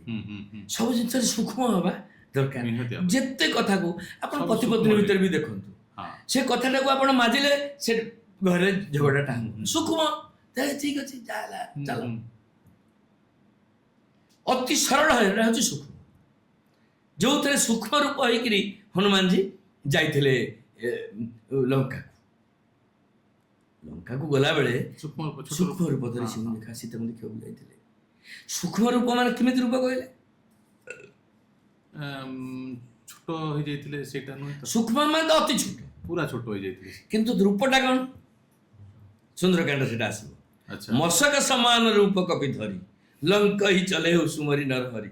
ଅର୍ଥାତ୍ ମାଙ୍କଡଟିଏ ମଶା ଭଳିଆ, ଲାଙ୍ଗୁଡ଼ ବି ଅଛି, ଆଚ୍ଛା, ଆଖି ବି ଅଛି, ସବୁ ଅଛି କିନ୍ତୁ ପାଟି ବି ଅଛି, ମଶା ଭଳିଆ ସୂକ୍ଷ୍ମ।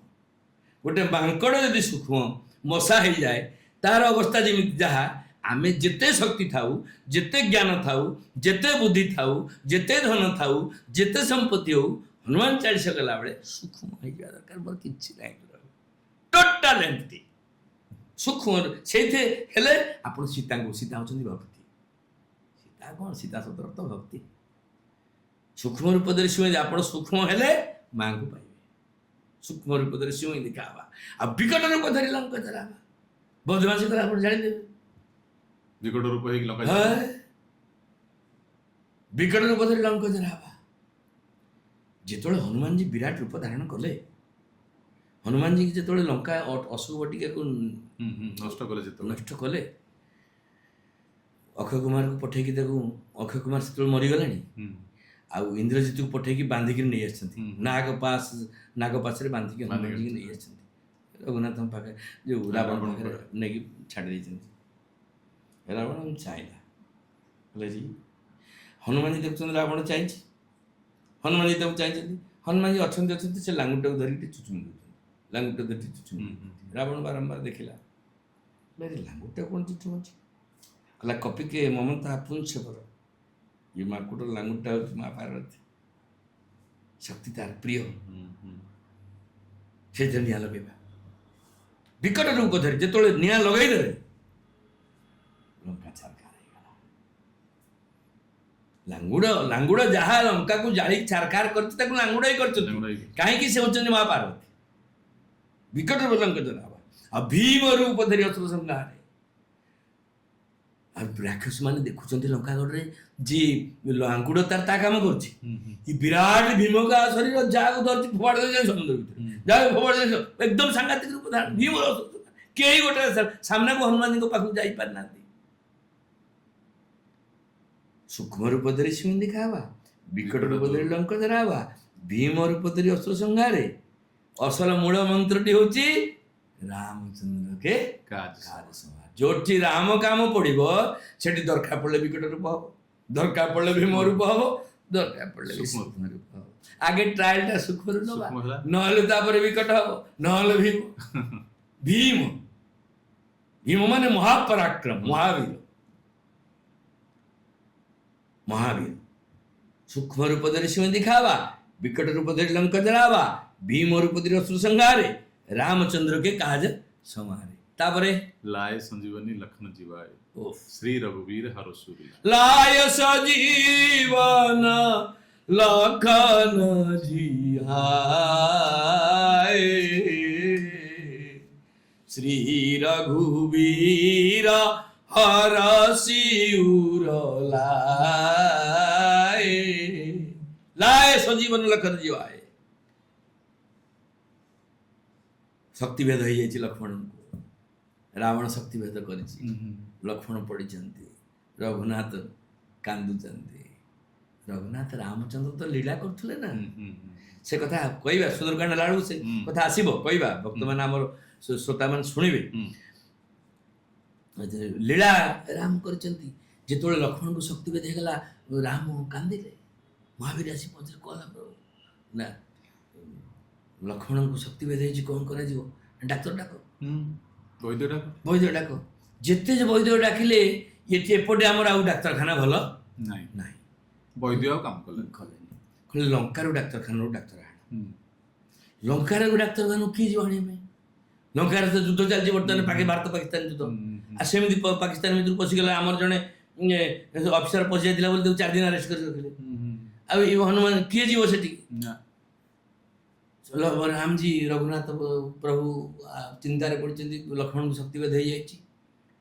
ଡାକ୍ତର ଯାଇକି ଲଙ୍କାରେ ମହାବୀରକୁ ପଚରାଗଲା, କ'ଣ କରାଯିବ? ବସ, କାହାକୁ ଡାକିବା? ନା ସୁଷେଣ। ବିଭୀଷଣ କହିଦେଲା, କହିଲା ଲଙ୍କାର ସବୁଠୁ ବେଷ୍ଟ ଡକ୍ଟର ହେଉଛି, ମାନେ ଏ ଅପରେସନ୍ ସର୍ଜିକାଲ ମାଷ୍ଟରଟା ହେଉଛି ସୁଷେଣ ବୈଦ୍ୟ। ଯାହା ଡାକ। ହନୁମାନ ଗଲେ, ସୁଷେଣ ବୈଦ୍ୟ ଘରଟାକୁ ପାଇଲେନି, ତା ଘର ସେ ତାକୁ ଟେକିକି ନେଇକି ଉତ୍ତମ ଘର ସହ ଲଙ୍କାରେ ଉଠେଇକି ନେଇ ପଳେଇଲେ। ତାର ଶୋଇଛି, ତା ଘର ସହ ଉଠେଇଲେ ଆଣି ପଡ଼ିଥୋଇଦେଲେ। କହିଲେ ଏଇ ଘର ଭିତରେ ଅଛି। ଦେଖ, ସିଏ ତ ଦେଖିଲା ଏପଟକୁ ଆସିଲାଣି, ଉପାୟ କିଛି ନାହିଁ, କାରଣ ପାକିସ୍ତାନରୁ ଆସି ବାହାର କରେ, ତେଣୁ ଏଠି ତ ଆଉ ହଲଚଲ ହେଇପାରିବନି। କହିଲେ ଦେଖେ ଲୋକ କ'ଣ ହେଇଛି ଦେଖ। କହିଲେ ଇଏ ଭଲ ହବନି। କହିଲା ଆଉ? କହିଲା ସଞ୍ଜୀବନୀ ଦରକାର। ସଞ୍ଜୀବନୀ ହେଲେ ଲକ୍ଷ୍ମଣ ବଞ୍ଚିପାରିବ। ସଞ୍ଜୀବନୀ କୋଉଠି ଅଛି? ଗନ୍ଧମାର୍ଦ୍ଦନରେ। ହନୁମାନଜୀ କହିଲେ ତୁମେ ଚିନ୍ତା କର ନା, କେତେବେଳେ କେତେ ସମୟ ଭିତରେ ଦରକାର? ନା ସୂର୍ଯ୍ୟାସ୍ତ ପୂର୍ବରୁ। କହିଲେ ରେଡି ହୁଅ, ଚାଲିଲି। ଲାୟ ସଜୀବନ ଲଖନ ଜିଆଏ, ଶ୍ରୀ ରଘୁବୀର ହର ଶିଉର ଲାଏ। କଥା ଦୀର୍ଘ ହୋଇଯିବ, କିନ୍ତୁ ଆମ ଦର୍ଶକ ମାନେ ଜାଣିବା ଦରକାର। ସଞ୍ଜୀବନୀ ଆଣିବାକୁ ଯାଉଛନ୍ତି ମହାବୀର। ରାବଣ ଖବର ପାଇଗଲା ସୁଷେଣ ଆରେଷ୍ଟ ହେଇଯାଇଛି। ତା ଘର ସବୁ ଦେଖିଲା, ସକାଳୁ ଦେଖିଲା ଘରଟା ନାହିଁ, ମାରି ଉଡେଇ ଦେଇଛନ୍ତି। ମାନେ ସେମାନେ ଘରଟା ନାହିଁ, ଘରଟା ଟୋଟାଲ ନାହିଁ ନା। ଦେଖିଲା କୁଆଡ଼େ ଡାକ୍ତରଟା କୁଆଡ଼େ ପଳେଇଲା? ନାଇଁ, ସେ ନେଇଯାଇଛି ଆଉ। ହନୁମାନ ଆସି ନେଇଯାଇଛନ୍ତି। ଆଉ କୁଆଡ଼େ ଗଲା? ନା ସିଏ ରଘୁନାଥ ରାମଚନ୍ଦ୍ରଙ୍କର ଯେଉଁ ଯୁଦ୍ଧ କ୍ୟାମ୍ପରେ ଅଛି। କ'ଣ ସିଏ ପ୍ରେସକ୍ରିପସନ୍ ଲେଖିଲା? ନା ସଞ୍ଜୀବନୀ ପାଇଁ ପ୍ରେସକ୍ରିପସନ୍ ଲେଖିଛି। ରାବଣ ବି ଦୂତ ଅଛନ୍ତି, ଖବର ପାଉଛି। ସେଠୁ କହିଲା ଆରେ କୁଆଡ଼େ? ନା ହନୁମାନ ଗଲେଣି, ଯାଉଛନ୍ତି ଆଣିବା ପାଇଁ। କାଳ ନେମିକି ପଠେଇଦେଲା। ରାବଣ କହିଲା ବାଟରେ ଅଟକା ତାକୁ। ହନୁମାନଜୀ ଉଡ଼ି ଉଡ଼ି ଯାଉଛନ୍ତି, କାଳ ନେମି ବାଟରେ ଜଗିଛି। ସିଏ ଗୋଟେ ବାବାଜୀ ବେଶ ହେଇକି ଜଗିଛି। ହନୁମାନଜୀ ସେଠୁ ଓହ୍ଲେଇ ପଡ଼ିଲେ। ସେ କହିଲେ କୁଆଡ଼େ ଯାଉଛ? ନା ମୁଁ ଗନ୍ଧମାର୍ଦ୍ଦନ ଯାଉଛି ସଞ୍ଜୀବନୀ ଆଣିବା ପାଇଁ। ସଞ୍ଜୀବନୀ ଆଣିବା ପାଇଁ ଯିବ ଯେ ତୁମେ ଏମିତି ସ୍ନାନ ସାର, ମୁଁ ଏଇଠି ସଞ୍ଜୀବନୀ ଦେବି, ଏତେ ବାଟ କାହିଁକି? ତ ହନୁମାନଜୀ ସ୍ନାନ କରିବାକୁ ଯାଇଛନ୍ତି। ସେଠି ଗୋଟେ କୁମ୍ଭୀର ଅଛି, ସେ କୁମ୍ଭୀରକୁ ବଧ କରିଛନ୍ତି। ଆକୁ ଜାଣିଛନ୍ତି, ଆକୁ ବି ମାରିକି କାମ ବଢ଼େଇ ଦେଇଛନ୍ତି। ଏଇ ଯାଇକି ସଞ୍ଜୀବନୀ ନେଇକି ଆସିଛନ୍ତି। ଆଉ ସେଇଠି ପୁଣି ପ୍ରଭୁ କହୁଛନ୍ତି, ଲାୟ ସଜୀବନ ଲଖନ ଜିଆଏ, ଶ୍ରୀ ରଘୁବୀର ହରଷି ଗୁରୁ ଲାଏ। ରଘୁନାଥ ରାମଚନ୍ଦ୍ର ଯେଉଁ ଲକ୍ଷ୍ମଣ ଜୀବନ ଦାନ ପାଇଛନ୍ତି, ରଘୁନାଥ ରାମଚନ୍ଦ୍ର କୃତ୍ୟ ହେଇଛନ୍ତି। ଆଉ ସେଇଠି ଆଉ ଗୋଟେ ବଢିଆ ପଦ କହିଛନ୍ତି, ରଘୁପତି କିନ୍ନି ବହୁତ ବଡ଼ାଇ, ତୁମ ମମ ପ୍ରିୟ ଭରତ ହି ସମ ଭାଇ। ରାମ ରାବଣ ଯୁଦ୍ଧ ଲାଗିଛି, ଲକ୍ଷ୍ମଣ ଶକ୍ତିଭେଦ ହେଇକି ପଡ଼ିଛନ୍ତି। ହନୁମାନଜୀ ଯାଇଛନ୍ତି ସିଆଡ଼େ ଆଣିବା ପାଇଁ ସଞ୍ଜୀବନୀ।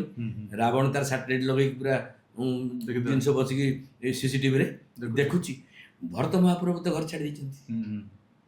ଭରତ ମହାପ୍ରଭୁ ଘର ଛାଡ଼ି ଦେଇ ଅଯୋଧ୍ୟା ଛାଡ଼ି ଦେଇଛନ୍ତି, ନନ୍ଦୀଗ୍ରାମ ଅଛନ୍ତି। ସିଏ ଦେଖିଲେ ଗୋଟେ କିଏ ଯାଉଛି, ସିଏ ଆଉ କିଛି ବିଚାର କଲେନି। କହିଲେ ରାମ, ମୁଁ ତ ଆଉ ଯିବିନି, ମୁଁ ଏଇଠି ଥାଇକି ପ୍ରଭୁଙ୍କର କ'ଣ କାମ କରେ, ରାମ କାଜ କରିବାକୁ ସମସ୍ତେ ବ୍ୟାକୁଳ। ସିଏ ସେଠୁ ବସିକି ବସିଥିଲେ, ଗୋଟେ ବାଟୁଳି ଘୋଡ଼ା ଥିଲା, ମାରିଦେଲେ। ସେ ହନୁମାନ ଫେରୁଛନ୍ତି, ହନୁମାନ ତାଙ୍କ ଦେହରେ ବାଜିଲା। ହନୁମାନ ଠକ୍ ପଳେଇ ଆସି ବଟ ପଡ଼ିଲା ବେଳେ ରାମ ରାମ କହିଲେ। ବର୍ତ୍ତମାନ ବହୁତ ବ୍ୟସ୍ତ ହେଇଗଲେ, କହିଲେ ଆରେ ତ ଭୁଲ କରିଦେଲେ, ଭୁଲ କରିଦେଲେ। ଦୁଇ ଜଣଙ୍କର ଦେଖା ସାକ୍ଷାତ ହେଲା, କଥାବାର୍ତ୍ତା ହେଲେ।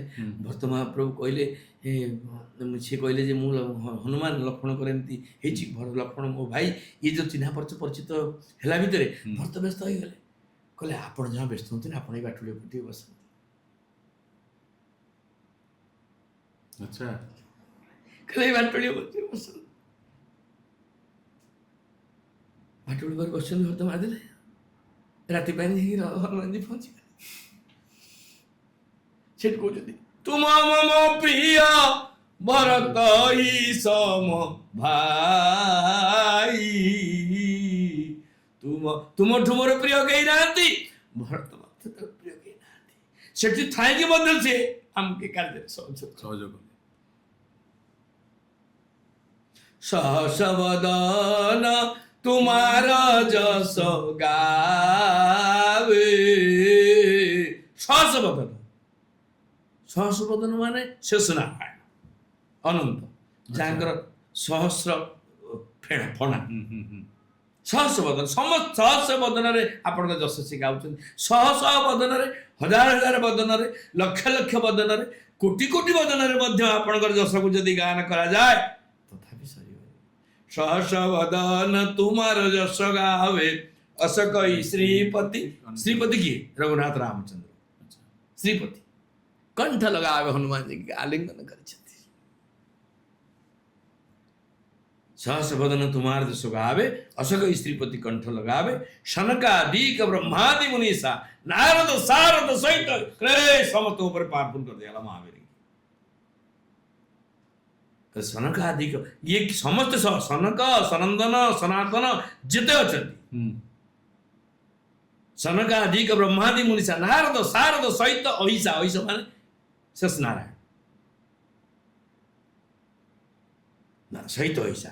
जम कुबेर दिगपाल जहाँ थे, जम कुबेर दिगपाल जेते अछंती अष्ट दिगपाल समस्ते कवि कवि तो कही सके कहते। तुलसीदास कुछ मुआ कौन भाषा रे लेखिबी, समस्ते आपन दस गान करछंती प्रभु। नारद सारद सहित अहिसा, जम कुबेर दिगपाल जहाँ थे, कवि कवि तो मु कौन लिखिबी, कही सके कहते। तुम उपकार सुग्रीव ही कीना, राम मिलाय राजपद दीना। सुग्रीव आपण सहित मित्रता करथिला, सुग्रीव को आपण पुणी किष्किंधा प्रत्यावर्तन करले, आपण बाणी की बद्ध कले, अंगद को पाखे रखले। राम मिलाय, रघुनाथ राम सहित सुग्रीव को मित्रता आपण कले। राजपद जो राजपद चली जाइथिला किष्किंधा राजर पुणी तक फेरी देले। राम मिला राजपद दीना, तुम्हार मंत्र विभीषण माना। प्रभु खाली सेतिकी नुहे, रावणर भाई मध्य आसिक आपण पाखे सरेंडर बसिथिला।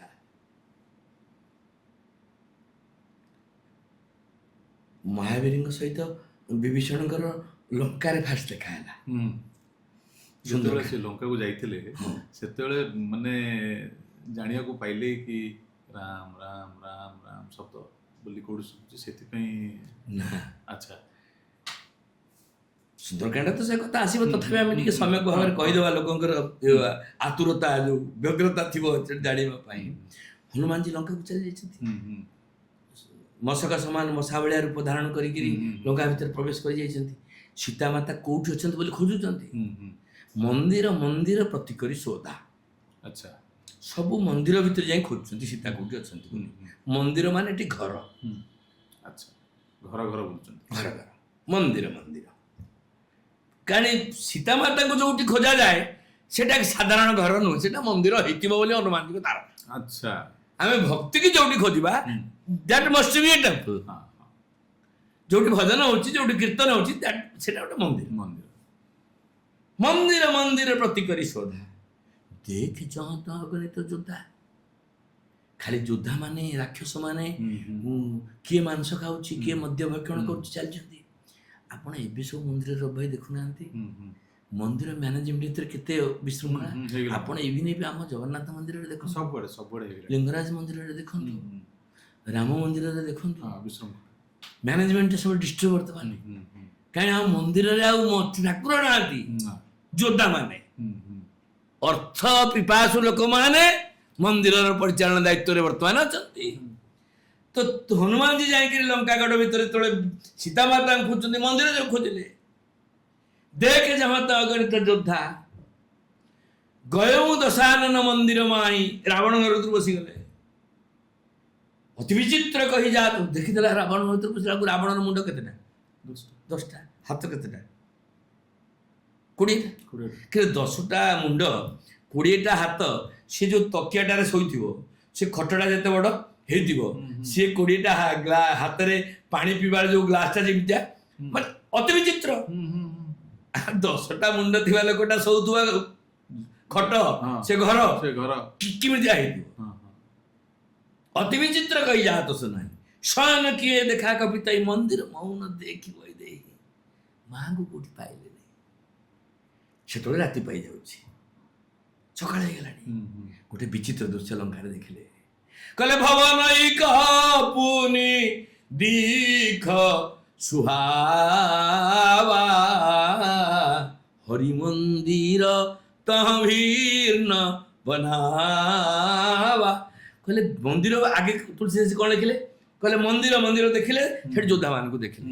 ଏଠି କହିଲେ ଭବନ, ଭବନ ଇକ ପୁନି ଦୀକ ସୁହାବା।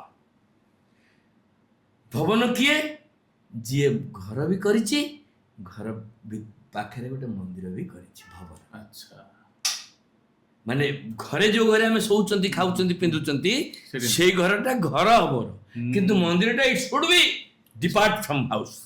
ଘରଠୁ ଟିକେ ଅଲଗା, ଭିନ୍ନ ବନାବା, ଟିକେ ଅଲଗା। ବିଭୀଷଣ କଣ କରିଛି? ନିଜ ଘରଟା ବିଭୀଷଣ ଭବନ ହେଇଛି, କିନ୍ତୁ ହରି ମନ୍ଦିର ତ ଅଲଗା, ଟିକେ ଗୋଟେ ଘରଟେ କରିଛି, ମନ୍ଦିରଟେ କରିଛି, ଭିନ୍ନ ବନାବା।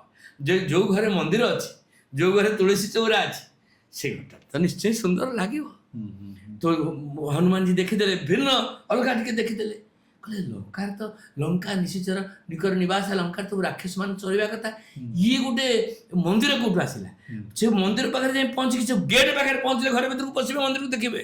ସେ ଗେଟ୍ରେ ଆପଣଙ୍କ ଗେଟ୍ରେ କଣ ଲେଖିଛନ୍ତି ନା ଲେଖିନାହାନ୍ତି କିଛି? ଆପଣଙ୍କ ନାଁ ଲେଖିଥିବେ ଆଉ ନା କି ଭଗବାନ ଲେଖା ହେଇଛି? ବାସନ୍ତୀ ବାପା ମାଙ୍କ ନାଁ ଲେଖିଛନ୍ତି। ବହୁତ ଲୋକଙ୍କ ଘରକୁ ଆପଣ ଯିବେ, ଲେଖିଛନ୍ତି କୁକୁର ପ୍ରତି ସାବଧାନ। ଇଂଲିଶରେ ହଉଛି ବିୱାର ଟୁ ଡଗ୍, କୁକୁର ପ୍ରତି ସାବଧାନ। କାହାରି ଘରେ ଲେଖା ହେଇଛି ଠାକୁର ପ୍ରତି ସାବଧାନ? ଆଚ୍ଛା, ଡଗ୍ ଟିକୁ ଲେଉଟେଇ ଦେଲେ କଣ? କେତେ ପାଖାପାଖି? ଜିଓଡି ଗଡ, ଡିଓଜି ଡଗ୍। ଆମେ ଡଗ୍ ପ୍ରତି ସାବଧାନ ଯେତିକି, ଗଡ ପ୍ରତି ସେତିକି ସାବଧାନ କେହି ନାହାନ୍ତି। ତ ହନୁମାନଜୀ ଯୋଉ ଘରଟାକୁ ଗଲେ, ସେ ଘରର ଗେଟ୍ରେ କଣ ଦେଖିଲେ? କହିଲେ ରାମାୟୁଧ ଅଙ୍କିତ ଗୃହ ଶୋଭା। କହିଲେ ଘରର ଗେଟ୍ରେ କଣ ଲେଖା ହେଇଛି? ଆମ ଘରେ ତ ଆମେ କୁକୁର ପ୍ରତି ସାବଧାନ, ନୀଳ ଅଶୋକ ଭବନ, ରାମ ଭବନ, ହରି ଭବନ ଲେଖିଛନ୍ତି, କିନ୍ତୁ ସିଏ ବିଭୀଷଣ କଣ ଲେଖିଛନ୍ତି? ରାମାୟୁଧ ଅଙ୍କିତ ଗୃହ। ରାମଙ୍କର ଆୟୁଧ ମାନେ ଗୋଟେ ଧନୁ ଆଉ ଗୋଟେ ଗେଟ୍ର ଗୋଟିଏ ପାର୍ଶ୍ୱରେ ରାମଙ୍କର ଆୟୁଧ ଧନୁ ହେଇଛି, ଆଉ ଗୋଟେ ପାର୍ଶ୍ୱରେ ତୀର ହେଇଛି। ରାମାୟୁଧ ଧନୁ ଆଉ ସର ଅଙ୍କିତ ହେଇଥିବା ଗୃହର ଗେଟ୍କୁ ଚାହିଁ ଭିତରୁ ଚାହିଁଲା ବେଳକୁ ନବ ତୁଳସୀ କା ବୃନ୍ଦ ତହ ଦେଖି ହର୍ଷ କପିରାଇ, ତୁଳସୀ ଗଛ। ଲଙ୍କା ନିଶ୍ଚିତର ନିକର ନିବାସା, यहाँ कहाँ ସଜ୍ଜନ କରବା ଆଶା। ଲଙ୍କା ତ କେବଳ ସବୁ ରାକ୍ଷସ ମାନେ ରହିବା କଥା, ଏଠି ଗୋଟେ ସଜ୍ଜନ କେମିତି ରହିଲା? ଆଉ ରାବଣ ତାକୁ ଆଲାପ କେମିତି କଲା? ହନୁମାନ ଚିନ୍ତାଟା ସେଠି ପୁରା ଆଶ୍ଚର୍ଯ୍ୟ ହେଇଯିବେନି। ଲଙ୍କାରେ ସବୁ ରାକ୍ଷସ। ହଁ, ଲଙ୍କା ନିଶ୍ଚର ନିକର ନିବାସା। ନିଶ୍ଚର ହଉଛନ୍ତି ରାକ୍ଷସ, ନିକର ମାନେ ନିକୃଷ୍ଟ, ନିବାସ ମାନେ ରହିବା। ଲଙ୍କାରେ ତ ଗୋଟେ ନିକୃଷ୍ଟ ନିଚ ରାକ୍ଷସ ମାନେ, ଏହା କାହା ସଜ୍ଜନ କରବା ଆଶା। ଏଠି ଗୋଟେ ସଜ୍ଜନ କେମିତି ରହିଲା? ଆଉ ରହିବାଟା ବଡ଼ କଥା ନୁହେଁ, ରାବଣ କେମିତି ଅନୁମତି ଦେଲା? ରାବଣ ତ ଯୋଉଠି ମନ୍ଦିର ହଉଥିଲା ଭାଙ୍ଗୁଥିଲା, ଯୋଉଠି ଯଜ୍ଞ ହଉଥିଲା ତାକୁ ଧ୍ୱଂସ କରୁଥିଲା, ଯୋଉଠି ଯିଏ ଠାକୁର ପୂଜା କରୁଥିଲା ତାଙ୍କୁ ହତ୍ୟା କରୁଥିଲା, ଆମିଷ ଭକ୍ଷଣଟାକୁ କମ୍ପଲସରି କରିଥିଲା। ତ ସେଠି କେମିତି ଆଲାଉ କରିଛି ଏ ଜିନିଷକୁ? ମନମୋହନ ତର୍କ करे ପିଲାଗା, ହନୁମାନ ତର୍କ करे कि यहाँ कहाँ सज्जन करो आशा, तर्क କରିବାକୁ ଲାଗିଲେ। ତ ଏହି ସମୟ ବିଭୀଷଣ ଜାଗା, ଠିକ୍ ସେତିକିବେଳେ ବିଭୀଷଣ ଉଠି ପଡ଼ିଲେ। ଉଠି ପଡ଼ିଲା ମାନେ ସେ କ'ଣ କଲେ ନା, ରାମ ରାମ ତେଇ ସୁମିରନ କିନା, ଉଠିକି ରାମ ରାମ କହିଲେ। ହୃଦୟ ହରସି କପି ସଜ୍ଜନ ଚିହ୍ନା। हनुमान जी कहले साधु। अच्छा रब भाई जो लोक मैंने राम राम कहते सब साधु? माछ जीवी को से राम राम कहूँ, मांस जीवी को से राम राम कहूँ, मद जीवी को से राम राम कहूँ, चोर भी चोरी कला राम राम कहूँ। हनुमान जी केड़े बड़ कथा आम कहीदेले कहले राम राम ते सुमरन किन्ना हृदय हरसी कपि सज्जन चिन्हा। हनुमान जी कहले इटा सज्जन इटा साधु केमती दर्शक मान को कहवाक चाहे ये आ नोट इट डाउन लिखिक रख प्रश्न पचारतु जदि गोड़माड़ हम मुंडटा देदेवी नंडा है आंसर कहबी जदि कथा भूल हो। सकाळू जो मैंने सफल ओडिया को देखुंट उठिला बेले सहजरे जी उठी पड़िकी राम राम कहीदेव सफल ओडिया तरफ मो तरफ मुझे 1000 टଙ୍କା देवी ग्यारंटेड सत किंतु कहबी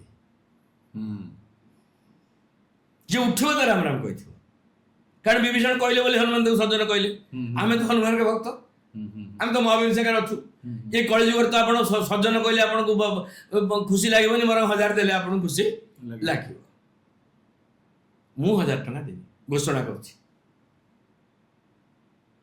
सफल ओडिया दर्शक माने लेखिक रखत आकु परीक्षा करेंगे जदि परीक्षा रे आपण कृतकार्य हेले रब भाई टेलीफोन करेंगे कौन परीक्षा करेंगे से लोकटी माँ राम राम कही पार माँ मान ना ये आगे कहूँ जो लोकटी शोला बेले राम राम कही से लोकटी उठिला बेले राम राम कही पार जदि शोला बेले आप राम राम कही ना शोला बेले आप जो कथा भाविकी शोचती उठिला बेले आपको से कथा मन पड़ो तेणुक शोला बेले जो मैंने राम राम कही पारे से मैंने उठिला बेले राम राम कही पारे। अच्छा शोला बेले से लोकटी राम राम कही पार जी पुणी सकाल उठा बेले राम राम कही दिन में कार्य कला बेले राम राम कही प्रत्येक कार्य राम काज करने को आतुर राम काज करने को आतुरता प्रकाश कर लोकटार शोला बेले राम राम मन पड़ो जार शोला बेले राम राम मन पड़ो तार उठिला बेले राम राम मन पड़ो आकु परीक्षा कला परे आम कथा को आपण पैसा मागिले मु आउ देबी नाही आ परीक्षा न करिकिरी जदि आपण आकु परीक्षा न सकाळ उठी हठात करी काली कहि देले ताले मु जटा दे सेही लोकटी राम राम कहि पारियो जे सोइला बेले कहि अन्यथा कहि पारियो नाही तो राम राम ते सुमिरन किन्ना हृदय हरसी कपि सज्जन चिन्हा।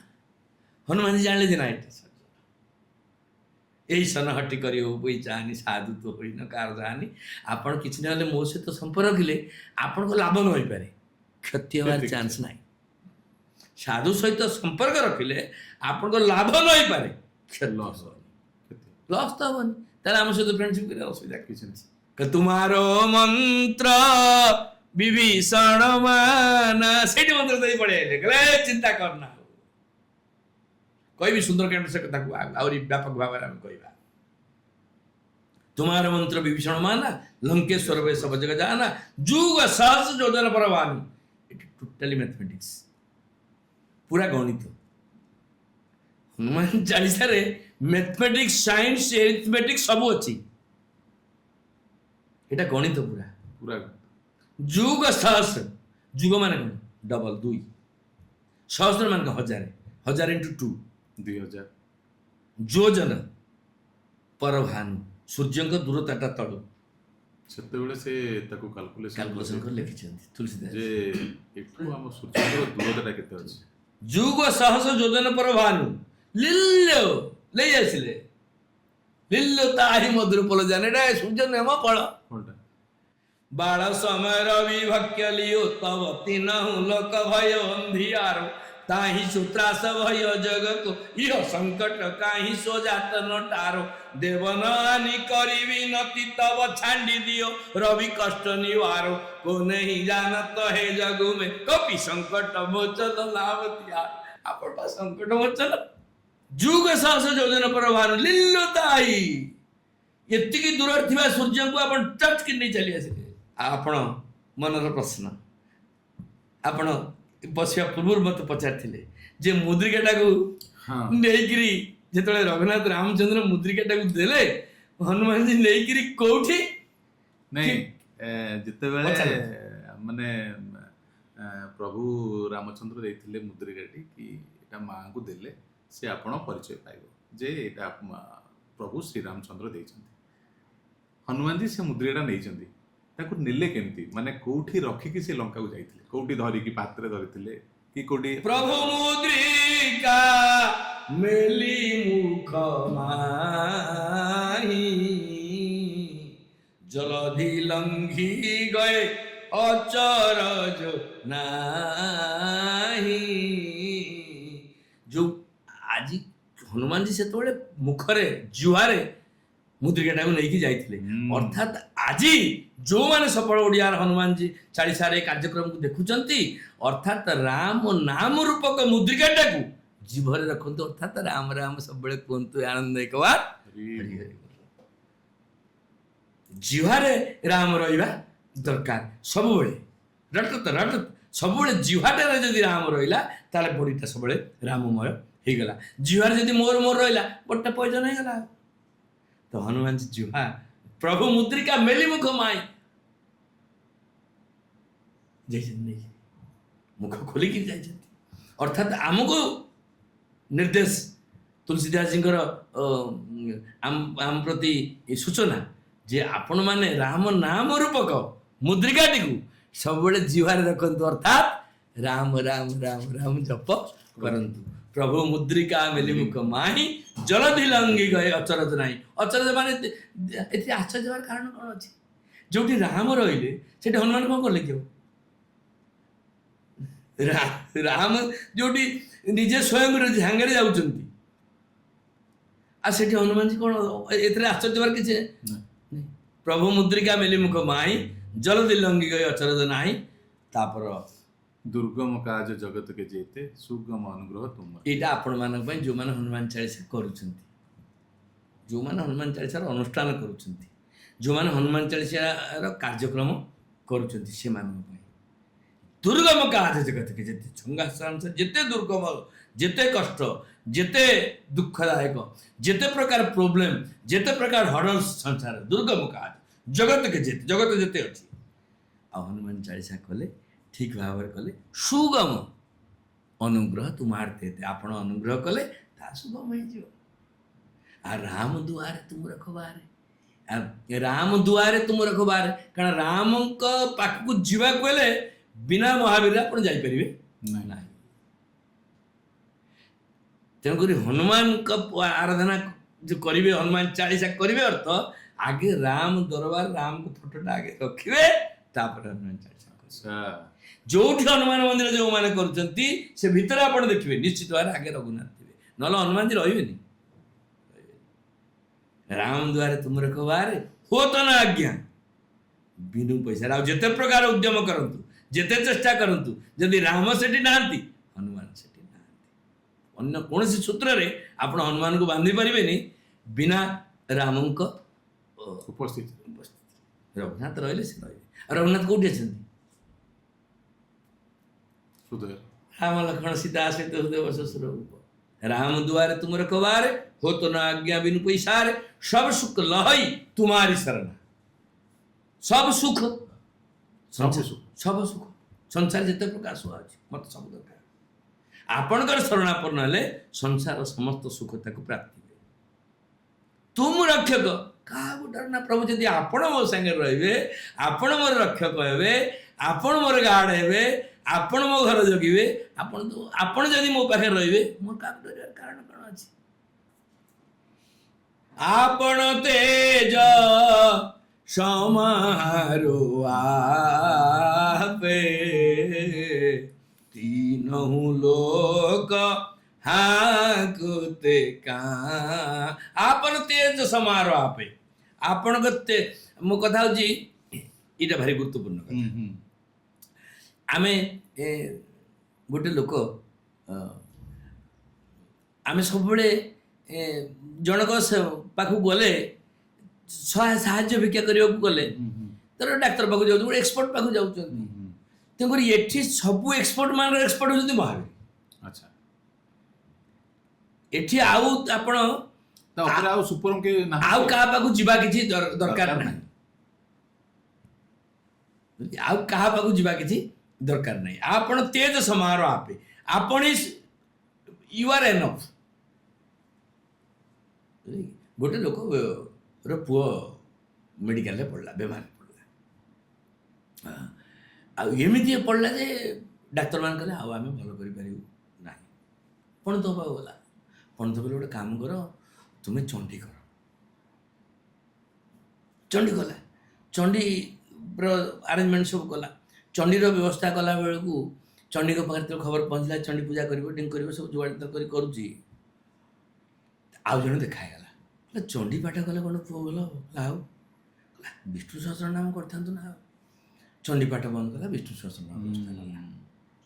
ବିଷ୍ଣୁ ସହସ୍ର ପାଇଁ ଯୋଗାଡ଼ ଯୋଗ କରି ତୁଳସୀ ଫୁଳସୀ ଟିକି ବଗ ସବୁ ଯୋଗାଡ଼ କରି ବିଷ୍ଣୁ ସହସ୍ର ନାମ ବ୍ୟବସ୍ଥା କରିଛି। କହିଲେ ଭାଇ କ'ଣ କରୁନା, ପୁଅଟା ଦେହ ଭଲ ନାହିଁ ତ ବିଷ୍ଣୁ ସହସ୍ର ନାମ କରି ପାଗଳା ହେଲେ। ବିଷ୍ଣୁ ସହସ୍ର ନାମ ପୁଅ ଭଲ ଭଲ ଆଉ ହନୁମାନ ଚାଳିଶା କଲେ ଭଲ। ତୁ କହିଲା ଟିକେ ହନୁମାନ ଚାଳିଶା କରେ, 108 ହନୁମାନ ଚାଳିଶା କର। କହିଲେ କେତେ ଟଙ୍କା ଲାଗିବ? ନା ଟଙ୍କା 10-20 ହଜାର ଲାଗିବ, 108। ସେ ସେଠୁ ହନୁମାନ ଚାଳିଶା କରିବା ପାଇଁ 108 ଲଡ଼ୁ, 108 ପେଡ଼ା, 108 ପଦ୍ମ, 108 ମନ୍ଦାର, 108 କଦଳୀ, ସେ ଯୋଉ ଯୋଗାଡ଼ କଲାବେଳକୁ ପୁଅଟି ମରିଗଲା।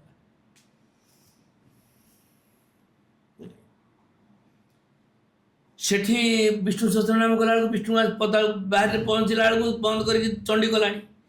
ଚଣ୍ଡୀ ଦୁର୍ଗା ଆସିକି ପହଞ୍ଚିଲା ବେଳକୁ ହନୁମାନ ପାଖରେ ପହଞ୍ଚିଲାଣି। ହନୁମାନ ତା ଘର ପାଖରେ ଆସି ପହଞ୍ଚିବା ବେଳକୁ ବ୍ୟବସ୍ଥା କଲାବେଳକୁ କୋଉଠି ମରିସାରିଲାଣି। ଏଠି ଦୋଷ କାହାକୁ ଦେବା? ତାର ହନୁମାନ ଚାଳିଶା ବେଳକୁ ପୁଅଟି ମଲା ମାନେ ଆମେ ହନୁମାନ ଚାଳିଶା କରିବେ କି? କରିବେନି। ଏଠି ଲୋକ ହନୁମାନ ଦୋଷ ନା ସେ ଲୋକର ଦୋଷ? ଲୋକର ଦୋଷ ହବ। କାହିଁକି ଅସ୍ଥିର ଲୋକ କେବେ ଫଳ ପାଇବ ନାହିଁ। ଆଗେ ସ୍ଥିର ହେବା ଦରକାର। ଆପଣ ତେଜ ସମାରୋହ ଆପେ ଏକ ବ୍ରହ୍ମ ଦ୍ୱିତୀୟ ନାସ୍ତି। ଆମେ ମହାବୀର ଶରଣାପନ୍ନ ହୋଇଛନ୍ତି, ମହାବୀର ଆମକୁ ରକ୍ଷା କରିବେ। ଆଜି ହନୁମାନ ଚାଳିଶା, କାଲି ପୁଣି ଆଉ ଗୋଟେ କାମ ନା। ତିନ ଲୋକ ହଁ କେତେ କାମ୍ପେ। ମହାବୀର ଯଦି ସେଠି ଅଛନ୍ତି, ଯାହାଙ୍କ ହାତରେ ବଜ୍ର, ଆପଣ ବଜ୍ରର ପ୍ରମାଣଟା ସବୁବେଳେ ପାଉଛନ୍ତି। 4ଟା-5ଟା ବେଳେ ୱାର୍ଣ୍ଣିଂ ଦେଉଛି ପାଣିପାଗ ବିଭାଗ। ତେଣୁକରି ତାଙ୍କୁ ଅନୁଭବ କରିବାର ପବନ ହନୁମାନଙ୍କ ବାପା, ତାଙ୍କୁ ଛାଡ଼ିକିରି ଆଉ ପାୱାର କୋଉଠି ରହିଲା? ଆପଣ ତେଜ ସମାରୋହ ଆପେ ତିନ ଲୋକ ହାତେ କାପେ। 3 ଲୋକରେ ଆଉ କେହି ନାହାନ୍ତି ଯେ ଆପଣ ଯାହାକୁ ରକ୍ଷା କରିବେ ତାକୁ ଆଉ ଆପଣ ଯାହାକୁ ରକ୍ଷା କରିବେ ତାକୁ କିଏ ବିରୋଧ କରିବ ନା? ଆପଣ ଯାହାକୁ ବିରୋଧ କରିବେ ତାକୁ କିଏ ରକ୍ଷା କରିବ?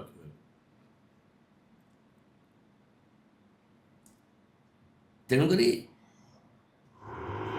ଆପଣ ତେଜ ସମାରୋହ ଆପେ ତିନ ଲୋକ ହାତେ କାପେ। ଭୂତ ପିଶାଚ ନିକଟ नहीं आवे। भूत पिशाच निकट नहीं आवे, महावीर जब नाम सुनावे। भूत पिशाच निकट नहीं आवे, महावीर जब नाम सुनावे। अर्थात महावीर महावीर महावीर महावीर जय हनुमत नम, जय हनुमत नम, जय राम श्री राम कहले भूत पिशाच माने पाखक आसवे ना।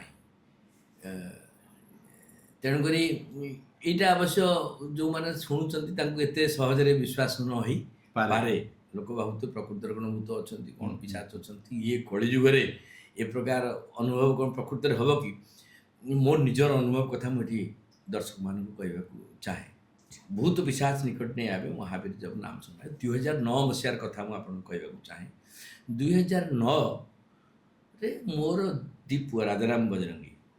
ରାଜାରାମ ଗୋଟେ ଯେଉଁ ଲାଜୁକୁଳି ଲତା କୁ ଛୁଇଁ ଦେଲେ ସେ ବନ୍ଦ ହେଇଯାଉଛି। ପୁଣି ତାର ଉପରେ ଗୋଟେ ଥେସିସ୍ ଲେଖିକିରି ଗ୍ଲାସ୍ଗୋ ଗଲା ଗୋଟେ ପ୍ରେଜେଣ୍ଟେସନ୍ କରିବା ପାଇଁ। ତେଣୁକରି ସାନ ପୁଅ ବଜରଙ୍ଗୀ ଆଉ ମୁଁ 2 ଜଣ ଯାକ ଗଲୁ ଦିଲ୍ଲୀ ତାକୁ ଛାଡ଼ିବା ପାଇଁ। ଆଚ୍ଛା। ସେତେବେଳେ ରଥଯାତ୍ରାରେ ମୁଁ ଅଲରେଡ଼ି 2009ରେ ବୋଧେ କନକ ଟିଭିରେ ମୁଁ ଆଗରୁ ମୋତେ ବୁକ୍ କରିକି ସେମାନେ ରଖିଛନ୍ତି। କନକ ଟିଭି କି ଓଟିଭି, ନନ୍ଦିଘୋଷ, ଏମିତି ତ ବହୁତ ଟିଭି। ନନ୍ଦିଘୋଷ ସେତେବେଳେ ହେଇନଥିଲା। ଆଚ୍ଛା। ହେଇନଥିଲା। ଯେତେ ଦୂର ବିଶ୍ୱାସ ନକ୍ଷତ୍ର ବୋଧେ ନକ୍ଷତ୍ର ଟିଭି ସେତେବେଳେ ହେଇଥିଲା କି ନକ୍ଷତ୍ର କ'ଣ କୋଉଠି ହେଇଥିଲା? ନକ୍ଷତ୍ର ଟିଭି, କନକ ଟିଭି ଏଇଟା 2009ରେ। ତେଣୁ ଏମାନଙ୍କୁ ନେଇକି ଗଲି। ଆମେ ଦିଲ୍ଲୀରେ ମୋ ସଢ଼ୁ ଏବେ ତ ଭୁବନେଶ୍ୱରରେ ଅଛନ୍ତି, ସିଏ ଗୋଟେ ବ୍ୟାଙ୍କରେ, ସେତେବେଳେ ସେ ଏୟାରଫୋର୍ସରେ ଥିଲେ, ଦିଲ୍ଲୀରେ ରହୁଥିଲେ। ଆମେ ତାଙ୍କ ଘରେ ପହଞ୍ଚିଲୁ। ରାଜାରାମକୁ ତାପରଦିନ ଫ୍ଲାଇଟ୍ରେ ଛାଡ଼ିଲୁ। ବଜରଙ୍ଗୀ କହିଲା ବାପା ମୁଁ ରହିବି 4-8 ଦିନ ଖଣ୍ଡେ ବୁଲାବୁଲି କରିଦେଲେ ଯିବି, ମୁଁ ପଳେଇ ଆସିବା ଦରକାର। ମୁଁ ତେଣୁକରି 13 ତାରିଖ ହେଉଛି ରଥଯାତ୍ରା, 13 ଜୁଲାଇ। ମୁଁ 11 ତାରିଖ ନା 12 ତାରିଖ ସନ୍ଧ୍ୟାରେ କିଙ୍ଗ ଯେଉଁ ଆପଣଙ୍କର ଇଣ୍ଡିଗୋ ଫ୍ଲାଇଟ୍ରେ ମୋର ଟିକେଟ୍ ହେଇଛି ଫେରିବା ପାଇଁ। ମୋତେ ଏୟାରପୋର୍ଟରେ ଛାଡ଼ି ଦେଇଛନ୍ତି, ମୁଁ ଆସିବା କଥା। ସେଦିନ କୌଣସି କାରଣରୁ ଫ୍ଲାଇଟ୍ଟା 2 ଘଣ୍ଟା ଲେଟ୍ ହେଲା। ଅର୍ଥାତ୍ 3ଟା 45ରେ ଛାଡ଼ିବା ଫ୍ଲାଇଟ୍ ବୋଧେ 5ଟା 45 କି 6ଟା 15 ହେଇଗଲା। ଏଇଥିପାଇଁ ଗୁଡ଼େ ଲୋକ ଯେଉଁ ଫ୍ଲାଇଟ୍ ଲେଟ୍ ହେଲା, ଗୁଡ଼େ ଲୋକ କ୍ୟାନସେଲ୍ କରିକି ବାହାରେ ଚାଲିଗଲେ। ମୋର ତ ଆସିବାକୁ ପଡ଼ିବ ମୋତେ, ମୁଁ ରହିଛି। ତେଣୁକରି ଉଡ଼ାଜାହାଜରେ ତ ଆଜିକାଲି ସମସ୍ତେ ଯିବା ଆସିବା କଲେଣି, ଉଡ଼ାଜାହାଜ କାହାଠୁ ବଡ଼ କଥା ହେଇକି ନାହିଁ। ଉଡ଼ାଜାହାଜରେ 3-3ଟା ଲେଖେ ସିଟ୍ ସବୁ ଥିବ, ଏପଟେ 90 ସେପଟେ 90, ପାଖାପାଖି 180 ସିଟ୍ ସେଇ ଫ୍ଲାଇଟ୍ର। ପ୍ରତ୍ୟେକ 3ଟା ଲେଖେ seat, A B C D E F ଏମିତି ସବୁ ଥିବ। ମୋର D E F ଯେଉଁଟା 15 ଯେଉଁଠି ହେବ, ଅର୍ଥାତ୍ ଅଧା ପାଖାପାଖି ହେବ, ସେଠି ମୋର ସାଇଡ୍ ସିଟ୍ଟା ମୋତେ ଅଛି। ମୁଁ ତେଣୁକରି DEF ଯଦି ହୁଏ, ମୋର D15, ମୁଁ ସେଠୁ ବସିଯାଇଛି। ମୋ ମଝି ସିଟ୍ଟା ଫାଙ୍କା ଅଛି। ତା ପର ସିଟ୍ଟା ଜଣଙ୍କର। ପ୍ରାୟ ଫ୍ଲାଇଟ୍ ଟେକ୍ଅପ୍ କରିବାକୁ 5 ମିନିଟ୍ 2-3 ମିନିଟ୍ ଅଛି, ଦୌଡ଼ି ଗୋଟେ ଝିଅ ପିଲା ଆସିଲା। ଗୋଟେ ହଳଦୀରାମ ଜରିଟା ହାତରେ ଧରିଛି, ଆଉ ପୁରା ସ୍କେଲେଟନ୍ ଭଳିଆ ଦେଖିବାକୁ, ଏକଦମ ପତଲା ଯେ ଆଉ ତାକୁ ଦେଖିଲେ ଚାହିଁ ହେବନି, ଦୌଡ଼ି ଆସିଲା। ମୋର ଯଦି ଏଇ ଫାର୍ଷ୍ଟ ସିଟ୍ଟା ହେଲା, ମଝି ପରେ ତା ସିଟ୍ ତା ପରଟା ହଉ ତାର। D15 ମୋର ହେଲେ ତାର F15 ସେ। ମଝିଟା ଫାଙ୍କା। ଆସିଲା, ମୁଁ ଟିକେ ଘୁଞ୍ଚିଗଲି, ବସି ସେ ଯେଉଁ ବେଲ୍ଟଟାକୁ ଯେଉଁ ଭିଡ଼ିକି ବସନ୍ତି, ସେ ଯେଉଁ ଷ୍ଟାଇଲରେ ଭିଡ଼ିକି ବସିଲା, ଯେମିତି ଦୈନିକ ସେ ଉଡ଼ାଜାହାଜରେ ଯିବା ଆସିବା କରୁଛି। ମୁଁ ତାକୁ କଣେଇକି ଚାହିଁକିରି କେମିତି ବାନ୍ଧୁଛି ବୋଲିକିରି, କାରଣ ଆମର ତ ଏତେ ଅଭ୍ୟାସ ନାହିଁ, ଆମେ କେତେବେଳେ କେମିତି କ'ଣ ଯାଉଛୁ, ଯିଏ ଯାହା ଭାବୁଛି ପଛେ ଭାବୁ। ତେଣୁକରି ମୁଁ ଦେଖିକି ତାକୁ ବାନ୍ଧୁଛି, ସେ ଠକିନି ବାନ୍ଧି ବସିଲା। ତାପରେ ସେ ମୋତେ ହଠାତ୍ ପଚାରିଲା, ये फ्लाइट कहाँ जाएगा? मैं बोली अरे आप जाएंगे, आपको मालूम नहीं कहाँ जाएंगे? बोला आप कहाँ जाएंगे? ना हम जगन्नाथपुरी जाएंगे, रथयात्रा दिन पर अच्छी। ସେଠୁ ଏମିତି କଥାବାର୍ତ୍ତା 2-3 ପଦ ଖଣ୍ଡେ ଆମେ ବୋଧେ କଥାବାର୍ତ୍ତା ହେଇଛୁ। ସେଠୁ ଫୋନ୍ ଗୁଡ଼ାକ ସବୁ ବନ୍ଦ କରିବା ପାଇଁ ଡିକ୍ଲେୟାର କରାଗଲା। ସବୁ ବନ୍ଦ କରିକି ବସିଲୁ। ଫ୍ଲାଇଟ୍ ଟେକ୍ଅପ୍ ହେଉଛି, ସେ ମୋ ସହିତ କଥାବାର୍ତ୍ତା ଏମିତି କି ଏଠୁ ସେଠୁ କଥାବାର୍ତ୍ତା କରୁଛନ୍ତି। ମୁଁ ମଝିରେ ଯେତେବେଳେ ତାକୁ ଟିକେ ଚାହୁଁଛି, ମୋତେ ଲାଗୁଛି ଗୋଟେ ସ୍କେଲିଟନ୍ଟା ଖାଲି ହାଡ଼ ଗୁଡ଼ାକ ଡ୍ରେସ୍ଟେ ପିନ୍ଧିଛି, ଏମିତି ଲାଗୁଛି ମୋତେ। ସେ କଥା ପ୍ରସଙ୍ଗରେ 2-3 ଥର ପଚାରିଲା ଯେ हम कहाँ रहेंगे, कैसे जाएंगे भुवनेश्वर से जगन्नाथपुरी। ମୁଁ ତାକୁ ସେଠୁ ହିନ୍ଦୀରେ କହିଲି ଯେ ଏୟାରପୋର୍ଟରୁ ଆପଣ ଆଟଲିଷ୍ଟ କଳ୍ପନା ଛକ ପର୍ଯ୍ୟନ୍ତ ଚାଲିଗଲେ, ସେଠି ବର୍ତ୍ତମାନ ରଥଯାତ୍ରା ସମୟ ସ୍ପେଶାଲ ବସ୍ ସବୁ ଯାଉଛି, ଆପଣ ଯାଇପାରିବେ। ନା वहाँ कहाँ रहेंगे? ମୁଁ କହିଲି ଯଦି ଆପଣଙ୍କର ଜଣାଶୁଣା କେଉଁଠି ଥିବ, ନହେଲେ ଆମର ମଠ ଅଛି, ମୁଁ ଆପଣଙ୍କୁ ଯୋଗାଯୋଗ କରିଦେବି, ଆପଣ ଆରାମରେ ରହିବେ। ଏତିକି କଥାବାର୍ତ୍ତା ମୁଁ ତା ସାଙ୍ଗରେ ହେଇଛି। ନା रहने के लिए हो जाएगा? हाँ हो जाएगा, कुछ तकलीफ नहीं होगा। ତାପରେ ଫ୍ଲାଇଟ୍ଟା ଉଠିଛି। ମୋତେ ଖାଲି ମଝିରେ ଯେତେବେଳେ ତାକୁ ଟର୍ନ କରି ଟିକେ ଚାହୁଁଛି, ମୋତେ ଲାଗୁଛି ଗୋଟେ ସ୍କେଲିଟନ୍ଟେ ବସିଛି ଲାଗୁଛି। ତାପରେ ମୁଁ ହନୁମାନ ଚାଳିଶା କରୁଛି ଏବଂ ସେଇ ଲାଇନ୍ଟା ବି କରୁଛି, ଭୂତ ପିଶାଚ ନିକଟ नहीं आवे, महावीर जब नाम सुनावे, ନା ସେଇ ରୋଗ। ମୁଁ ଚାଲିଛି, ଯେତେବେଳେ ଚଢ଼ୁଛି ମୋତେ ଠିକ୍ ପିଲାଟା ଭଳିଆ ଦେଖାଉଛି, ଯେତେବେଳେ ହନୁମାନ ଚାଳିଶା ଛାଡ଼ି ଦେଉଛି, ମୋତେ ଲାଗୁଛି ଯେମିତି ଗୋଟେ ସ୍କେଲିଟନ୍ଟେ ଏଠି ବସିଛି, ଏମିତି ଲାଗୁଛି। ସେଠୁ ସିଏ ମୋତେ କହିଲା, ମଝିରେ ପୁଣି ଥରେ କଥାବାର୍ତ୍ତା ଆମେ ହେଲୁ। ସେ କହିଲା ଯେ आप मेरे को थोड़ा मदद करेंगे, हम कैसे पूरी पहुँचेंगे, वो बंदोबस्त आप करेंगे। मुझे कर देंगे, मेरा गाड़ी आएगा एयरपोर्ट को, आपको लेके कल्पना छक में छोड़ देंगे, जहाँ पूरी गाड़ी जाता है वहाँ हमारा आश्रम है, वो नंबर भी दे देंगे, आप वहाँ रह जाएंगे। हम कल सुबह जाएंगे, मेरा प्रोग्राम है धारा विवरणी में अच्छी, मुझे सकाळू जीवी, तेणुकरी सन्धारे सरले आप सहित देखा तेणुकरी जिते भुवनेश्वर फ्लाइट पहुँचला, ମୁଁ ଆପଣଙ୍କୁ ପ୍ରଥମରୁ କହିଛି ଅଧା ମଝି ସିଟ୍ରେ ଆମେ ଅଛୁ। ତେଣୁକରି ମୁଁ ପଛପଟେ ଆସିଲି, ଯେ ପଛପଟେ ଆସିକି ଓହ୍ଲେଇଲି ଏବଂ ମୋ ପରେ ସେ ଗୋଟେ ସିଟ୍ ପରେ ଅଛି ମାନେ ମୋ ପରେ ସେ ଆସିକି ସେ ଆଗପଟେ ଯାଇ ମୁଁ ଦେଖିଲି ସେ ଆଗପଟେ ଯାଉଛି। ମୁଁ ତେଣୁକରି ପଛରୁ ଓହ୍ଲେଇକିରି ଆଗପଟ ସିଟ୍ରେ ଯାଇକି ଅପେକ୍ଷା କଲି କେତେବେଳେ ସେ ଆସିବ ମୁଁ ତାକୁ ସାଙ୍ଗରେ ନେଇକି ଯିବି। ସମସ୍ତେ ଓହ୍ଲେଇଲେ କେହି ନାହାନ୍ତି।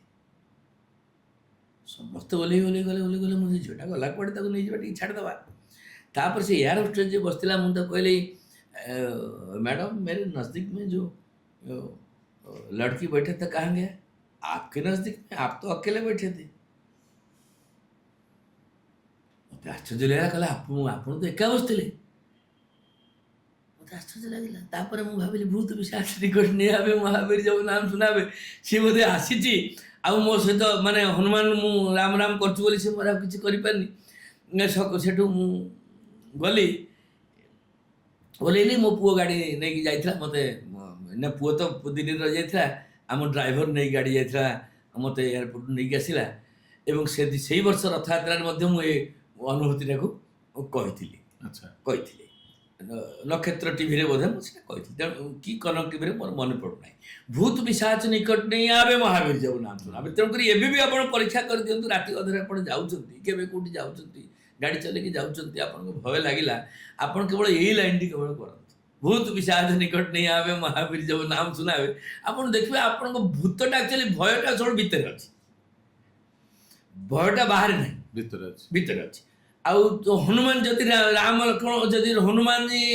हनुमान चालीसा कले राम लक्ष्मण सीता भीतर रे आउ भूत को जगह मिल ना तेणुक आप हनुमान चालीसा कले राम जी भीतर पड़े आदि आम हनुमान चालीसा न कर आउ कौन कर भूत भूत भूतर हाबुड़े पड़ी पारती मुझे जानी से भूत बोली कि नुहे मु गोटे अभ्यासगत भाव में जो मोटरसाइकेल चलाए जो कार चलाए जो आप जी पशि जो मत मिल समय पाए मु हनुमान चालीसा प्राय कर सब तो भूत पिशाच निकट नहीं आवे महावीर जब नाम सुनावे ना से रोग हरे सब पीरा जपत निरंतर हनुमत वीरा।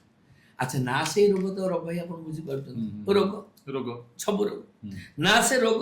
अच्छा रोग जदि आप दूर है पीड़ाटा दूर है नहीं कि धर आपणकर मन कर गैस्ट्रिक अच्छी तंटी पड़ू आपण गैस्ट्रिक मेडिसिन टा खाइले आपण जेलुसिल गोटे ठिपी खाइले गैसटा जो आप बंद हो गला आउ तंटी पड़ो कि तेणुक जदि रोग मोर चलीगला पीड़ा रही ना से रोग अर्थ रोग रे मोर पीड़ाटा चलीगला गला कि गलानी ना से रोग हरे सब पीड़ा पुणी तापर पीड़ा ना से रोग सब जोग हनुमान चालीसा कले आपन रोग दूर हो गला पीड़ा कौन पीड़ाटा रोगर नुहे पीड़ाटा हूँ मनर शरीर पीड़ा हूँ रोग मनर जो वेदना दुखटा हूँ पीड़ा मनर रोगटा हाँ निज मन मुकुर सुधारी शरीर पीड़ाटा तो हनुमान जी से भल करदे मनर पीड़ाटा भल करेंगे ना से रोग हरे सब पीड़ा जिते पीड़ा मानसिक द्वंद्व मानसिक अवसाद मानसिक द्विधा मानसिक विडंबना मानसिक भारसाम्य हरई मन चंचल होची मन स्थिर होनी ये सब जिनस हनुमान चालीसा पाठ कले आप स्थिर हो ना से रोग हरे सब पीड़ा जपत निरंतर निरंतर निरंतर अर्थात जितक समय आप हनुमान चालीसा पाठ करेंगे आप चेष्टा करंतु मनटा को सेठी रखापी आम बहुत समय हनुमान चालीसा कला बेले मंत्र कला बेले जप कला बेले आखि बुझिकी करती आखि बुझिकी करती नहीं समस्त प्राय आखि बुझी आपण आखि बुझीदेले मनटा आप दूरे बाहर पड़े संगे संगे मन चंचल मन चंचल हो आखि खोला थे मुझे आपको देखुची आप देखुं आम अच्छी मन स्थिर अच्छी कौन कारण आप आखिटा बंद करदे रोसे घरे एत से मन पुणी छाड़े पड़े नहीं ना से रोग हर सब पीड़ा जपत निरंतर हनुमत पीड़ा से समय भीतर निरंतर समय तो कम ହନୁମାନ ଚାଳିଶାରେ ଆମକୁ ଯିବାକୁ ପଡ଼ିବ। ମୁଁ ଆଗାମୀ ଅଧ୍ୟାୟରେ ସେ ଜିନିଷ ନିଶ୍ଚୟ ଆପଣମାନଙ୍କ ପାଖରେ ଉପସ୍ଥାପିତ କରିବି। ଆପଣ ଆଉ ଥରେ ମୋତେ ମନେ ପକାଇବେ ଯେ ଆଖି କଥାଟା ଯେଉଁ ମୁଁ ଆଚ୍ଛା। କହୁଛି ମନକୁ ରଖିବା ପାଇଁ ଗୋଟେ ଆପଣ ଗୋଟେ ଅନ୍ଧୁଣୀ ଜଗନ୍ନାଥଙ୍କ ଦର୍ଶନ କରିବାକୁ ଆସିଥିଲା, ଜଗନ୍ନାଥ ମହାପ୍ରଭୁଙ୍କର। ସେଟା ଏବେ ଶ୍ରୀମନ୍ଦିରର ସେତେବେଳେ ପ୍ରଶାସକ ଥିଲେ ରବି ମିଶ୍ର, ଏବେ ବି ଅଛନ୍ତି, କି ଚାଲିଗଲେଣି ମୁଁ କହିପାରୁନି, ଏଟାକୁ ଦେଖିକି ଇଏ କରିବେ। ଶ୍ରୀମନ୍ଦିର ପ୍ରଶାସକ ଥିଲେ, ତାଙ୍କର ସମୟରେ ଗୁଡ଼େ ସଂସ୍କାର କାର୍ଯ୍ୟକ୍ରମ ହେଇଛି। ସେତେବେଳେ IAS ମାନେ ହଉନଥିଲେ ପ୍ରଶାସକ, ପ୍ରମୋଟିଭ ମାନେ ହଉଥିଲେ। ରବି ମିଶ୍ର ତାଙ୍କର ଅନୁଭୂତି ଲେଖିଛନ୍ତି, ସେ ଗୋଟେ ଗ୍ରୁପ ଅଫ୍ ବ୍ଲାଇଣ୍ଡ, ଗୋଟେ ଅନ୍ଧ ଗ୍ରୁପ ଜଗନ୍ନାଥଙ୍କ ଦର୍ଶନରେ ଆସିଛନ୍ତି। ଇଏ ସକାଳୁ ଦୈନିକ ତଦାରଖ କରନ୍ତି କେଉଁଠି ସଫା ହେଲେ ନହେଲା ବୋଲିକିରି। ତେଣୁକରି ଗୋଟେ ଇଏ ଯାଉଛନ୍ତି, ତାଙ୍କ ଆଗରେ ସେମାନେ ଯାଉଛନ୍ତି, ପଛେ ପଛେ ଯାଉଛନ୍ତି। ଗୋଟେ 10-12 ବର୍ଷର ଝିଅ ପିଲାଟେ ଯାଉଛି। ସେ ଝିଅର ଚାଲି, ସେ ଝିଅର ଢଙ୍ଗ, ସେ ଝିଅର ପୋଷାକ, ସେ ଝିଅର ପଛଆଡ଼ୁ ତାର ଯେଉଁ କୁଞ୍ଚିତ କେଶା, ଯେଉଁ କୁଞ୍ଚକୁଞ୍ଚିଆ ବାଳ, ଆକୁ ଦେଖିକିରି ଇଏ ପ୍ରଶାସକ ଆପେ ଆପେ ତାଙ୍କ ପାଦ ତାଙ୍କ ପଛେ ପଛେ ଚାଲିଯାଇଛି। ଆଚ୍ଛା, ଫଲୋ କେମିତି ଲାଗିଛି ତାଙ୍କୁ, କେମିତି ଲାଗିଛି, ଗୋଟେ ଆଟ୍ରାକ୍ଟ ଲାଗିଛି ଆଉ। ତା ପଛରୁ ଦେଖିକି ଯାଉଛନ୍ତି, ତା ଆଗ ଦେଖି ନାହାନ୍ତି। ଆଚ୍ଛା, ପଛରୁ ଦେଖି ଯାଉଛନ୍ତି। ଯେତେବେଳେ ସେ ବୁଲି ପଡ଼ିଲେ, ବୁଲି ପଡ଼ିଲେ, ତାଙ୍କ ସାମ୍ନା ସାମ୍ନି ହେଇଗଲେ, ସେ ଇଏ ପ୍ରଶାସକ ତ ସାମ୍ନା ସାମ୍ନି ହେଇ ପଡ଼ିଲେ। ବୁଲି ପଡ଼ିଲା ବେଳେ ଦେଖିଲେ ଯେ ଯାହାର ସୌନ୍ଦର୍ଯ୍ୟରେ ଆକର୍ଷିତ ହୋଇ ସେ ଗୋଟେ ପାଖାପାଖି 50 ମିଟର ଖଣ୍ଡେ ପଳେଇ ଆସିଲେଣି, ସେ ପିଲାଟା ଅନ୍ଧୁଣୀ, ଆଖି ନାହିଁ। ये सेठू संग संग हाथरा धरी पकड़े, बोले बेटी तुम क्यों आए हो? बोले क्यों? मैं जगन्नाथ जी का दर्शन नहीं कर पाऊंगा? श्रीमंदिर प्रशासक तथापि तार गोटे पंचम षष्ठ पढ़ुवा कुनी पिलार झील पिलार प्रश्न ये निजक निज पचारा देखिपार सी तो कही खराब लगी अंधा देख नहीं पाएगा, सी कही ये तो पचार खराब लगी। खबर नेले जे पिला माने कोठु आछंती, भाबी से खबर नेले जे जलगांव गोटे ब्लाइंड स्कूल माने आछंती आ ए माने धर्मशाला अछंती। ये खबर नहीं ताका पाखु गले, जाई ताका रूम को गले, रूम जाईकरी देखले से बसी श्यामली बोली ता नाटा से कहानी लिखिचंती। ए श्यामली पाखे जाई पहुंचले, पहुंची पहुंचला बेलू कहले बाबूजी आप आया, फिर क्यों आया बाबूजी, आप क्यों आया? सेठू से सांगे सांगे तार तकिया तलू जगन्नाथ धंडा काढ़ी प्रशासक देला, रवि भाई ने देला। अच्छा, तांका रवि मिश्र, आप रवि प्रधान, सब रवि आसुचंती आज। हाँ, से धंडा देला। से कहला बेटी मेरे को बुरा मत मानो। कहला नहीं नहीं बाबूजी, मु आपन को खराब कहीं भावी ना ना, मु कहली जे तुम्हें देखी पारिबनी बोली कि। कहले बाबूजी हम सब देखते हैं,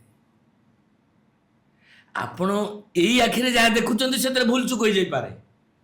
मु देखुची रवि प्रधान को, सी दाढ़ी रखिचंती, जामा पैंट पिंचंती, ड्रिंक करचंती, बक करचंती, किंतु अलग कथा चिंता करचंती।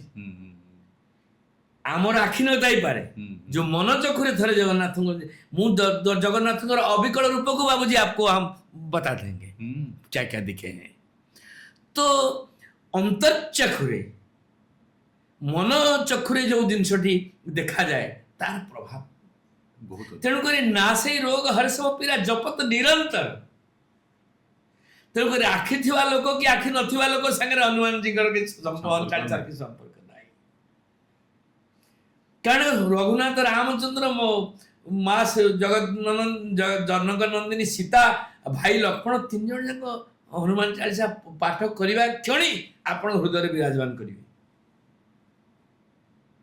नासे रोग हर्ष पीरा जपत निरंतर हनुमत वीरा, संकट ते हनुमान छुड़ावे, मन क्रम वचन ध्यान जो लावे। किए फल पाइब हनुमान चालीसा कहगला संकट कटे मिटे सब पीरा जो समय हनुमत बोल वीरा हनुमान चालीसा आगू कहुए जो इह पड़े हनुमान चालीसा हुए सिद्धि साखी गोसा आम एबे आलोचना कले ना से रोग हरे सब पीरा जपति तो हनुमत वीरा रोग मध्य दूर हम विद्यावान गुणिहति चातुर राम काज विद्यावान मध्य से हनुमान चालीसा कले सब मिल समस्त मिल अच्छा जिते लोक आज सफल ओडिया कार्यक्रम आम दर्शक मैंने देखुं से हनुमान चालीसा कड़ी फल पाई जी पाई ना से भावे तुलसीदास जी भूल लिखिं किसी हो ना हनुमान चालीसा खाली आम गोटे पढ़ु किंतु कंडीशनटा तो हनुमान चालीसा टोटाल 40 दुआ लिखा भितर जो शर्त किए फल पाइब ये लाइनटा संकट ते हनुमान छुड़ावे मन क्रम वचन ध्यान जोलावे कहले जी चारटा जिनस दब अन्न दब क्रम दब वचन दब ध्यान दब से पाइब हनुमान चालीसा कला बेले आप मनटा से रखा दरकार अटेंशन सेट रखा दरकार कमिटमेंट जार कही रक्षा करने दरकार आपण जो जिते ध्यान करेंगे आपण हृदय भितर रघुनाथ रामचंद्र सीता सहित लक्ष्मण सहित अच्छा बोलिकी ये अनुभव आसवा दरकार सोई अमित जीवन पावे प्रभु सब पर राम तपस्वी राजा तिनके काज सकल तुम साजा और मन्नथ जो कोई लावे सोई अमित जीवन फल पावे 4 जोग परताप तुम्हारा मुझे पंडित जी आपन डिस्टर्ब करी 4 जुग परताप तुम्हारा माने 4 जुगरे आम तो संक्षेप टिके कहे 4 जुगरे कौ कौ रूप हनुमान जी अच्छा केमिति माने 4 जुगर मन करंतु द्वापर रे केमिति अछंती कली रे केमिति अछंती तृतीय रे केमिति अछंती सत्य जुगर हनुमान तो हनुमान ही अछंती सब बेले हां हनुमान का रूप परिवर्तन को जगह रे रूप परिवर्तन नहीं रोल माने तांको काम करिवार जो प्रोसेसटा माने जेमति रामंकर भक्त होइतिले हनुमान होइतिले त्रेता जुगर से कथा सेटा हां सेमति द्वापर आपण द्वापर जुगर ये आपण ये जुग हनुमान जी कहली बसंती ध्यान रे तांको सुदर्शन नै कि आसिले सेटा द्वापर रे हेछि अच्छा कली रे मध्ये महावीर अछंती सत्यरे मध्ये महावीर थिले नहीं महाभारत युद्ध बेले भी थिले से कोन सेटा द्वापर अच्छा द्वापर रे से कपिध्वज अर्जुन का रथ ऊपर रहले सेठी से सबला रहले जोटाल जो युद्धटा जा है सब हनुमान को भली शक्तिशाली जो कपिध्वज रे रहिचंती कर्ण जेतोले बाण मारदेला अर्जुन का रथ गोटे पाद चली आसिला श्रीकृष्ण प्रशंसा कले कर्ण को अर्जुन कहले मु ताको 5टा बाण मारी घुंचेलेनी 5 किलोमीटर आपण मते प्रशंसा ताको कहले रे बापा तो रथ पर हनुमान जी बसचंती आ कपिध्वज रथ ये तो रथ पर हनुमान जी बसचंती से गोटे पाद पछकु देइछि माने तार शक्ति केते साधारण चिंता करा जाई पारिबो नाही कपिध्वज रथ से रहिथिले हनुमान जी सब बेले आपण 4 जुग को आपण जुग को जानतुनी अच्छा आपण वर्तमान रे जो 4 जुग कथा आपण को कहिथिले आपण से जुग हेले कहानी हे गला अच्छा हाँ किंतु वर्तमान समय वर्तमान समय प्रत्येक मुहूर्त निरंतर महावीर अच्छा बुझीगली वर्तमान आम भावुंट आम मंगलवार दिन हनुमान चालीसा करवा बुधवार दिन बिंदेश्वरी चालीसा करवा गुरुवार दिन लक्ष्मी चालीसा करवा शुक्रवार दिन शुक्र चालीसा करवा शनिवार दिन शनि चालीसा करवा रविवार दिन 2 केजी मांस कषिक खाइबा एडा ना 4 जुग माने आप 4 जुगटा को आप डिविजन कर दिन भीतर आम 4 जुग को उपभोग कर 24 घंटा आपण 8 8 8 8 आपण 3 3 6 24 24 घंटा 3 घंटा हेले गोटे अष्टप्रहर गोटे प्रहर 3 घंटा 3 रु 6 6 रु 9 ये हेला सत्य जुग 9 रु 12 12 रु 3 ये हेला द्वापर जुग 3 रु 6 6 रु 9 हेला त्रेता जुग 9 रु 12 12 रु 3 होची कଳି जुग चोरी डकायती बदमाशी हरामी ढिंकी बग मद भांडामी सब रात्रि तेमर ये सब समय महावीर आपण अच्छा यहीटा को बुझंतु से कहानी कहबार मोर किसी असुविधा ना से तो लेखा से निश्चित बार सब समय अच्छा आम कह नृसिंह नरसिंह रूप धारण करते खम्बरू बाहर ସେ କଥା ବର୍ତ୍ତମାନ ପାଇଁ ପ୍ରଯୁଜ୍ୟ ନୁହେଁ। ନାଇଁ। ବର୍ତ୍ତମାନ ହବାରେ ଯେ ମହାବୀର ଆଜି ଡାକିଲେ ଆଜି ମୋ କଥା ଶୁଣିବେ କି ନାହିଁ, ମତେ ସେଇଟା ଦରକାର।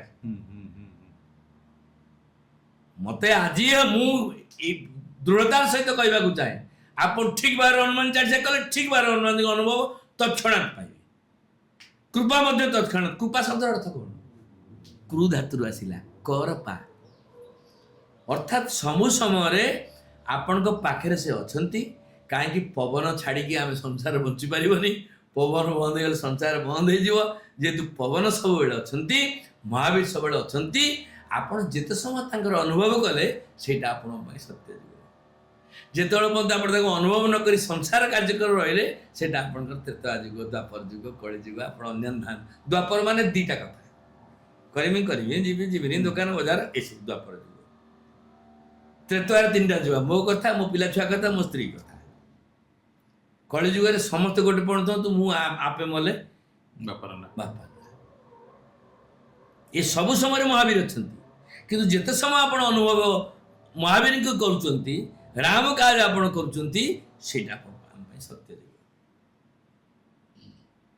ଚାର ଯୁଗ ପ୍ରତାପ ତୁମାରା, ହେ ପ୍ରସିଦ୍ଧ ଜଗତ ଉଜିଆରା। ଜଗତରେ ଆପଣ ଉଜିଆରା ମାନେ ଲାଇଟିନିଂ। ଆପଣ ଯୋଉଠି ଅଛନ୍ତି ସେଠି ଆଉ ଅନ୍ଧାରର ପ୍ରଶ୍ନ ଉଠୁନେଇ।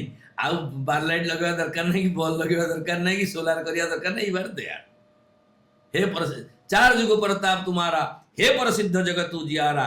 साधु संत के तुम रखवारे। साधु की साधु अलगा पुणी संत अलगा। साधु जी संत से अलग। साधु संत के तुम रखवारे। असुर निकंदन, असुर को जे बद्ध करती। राम दुलारे, राम का दुलार माने प्रिय राम दुलारे।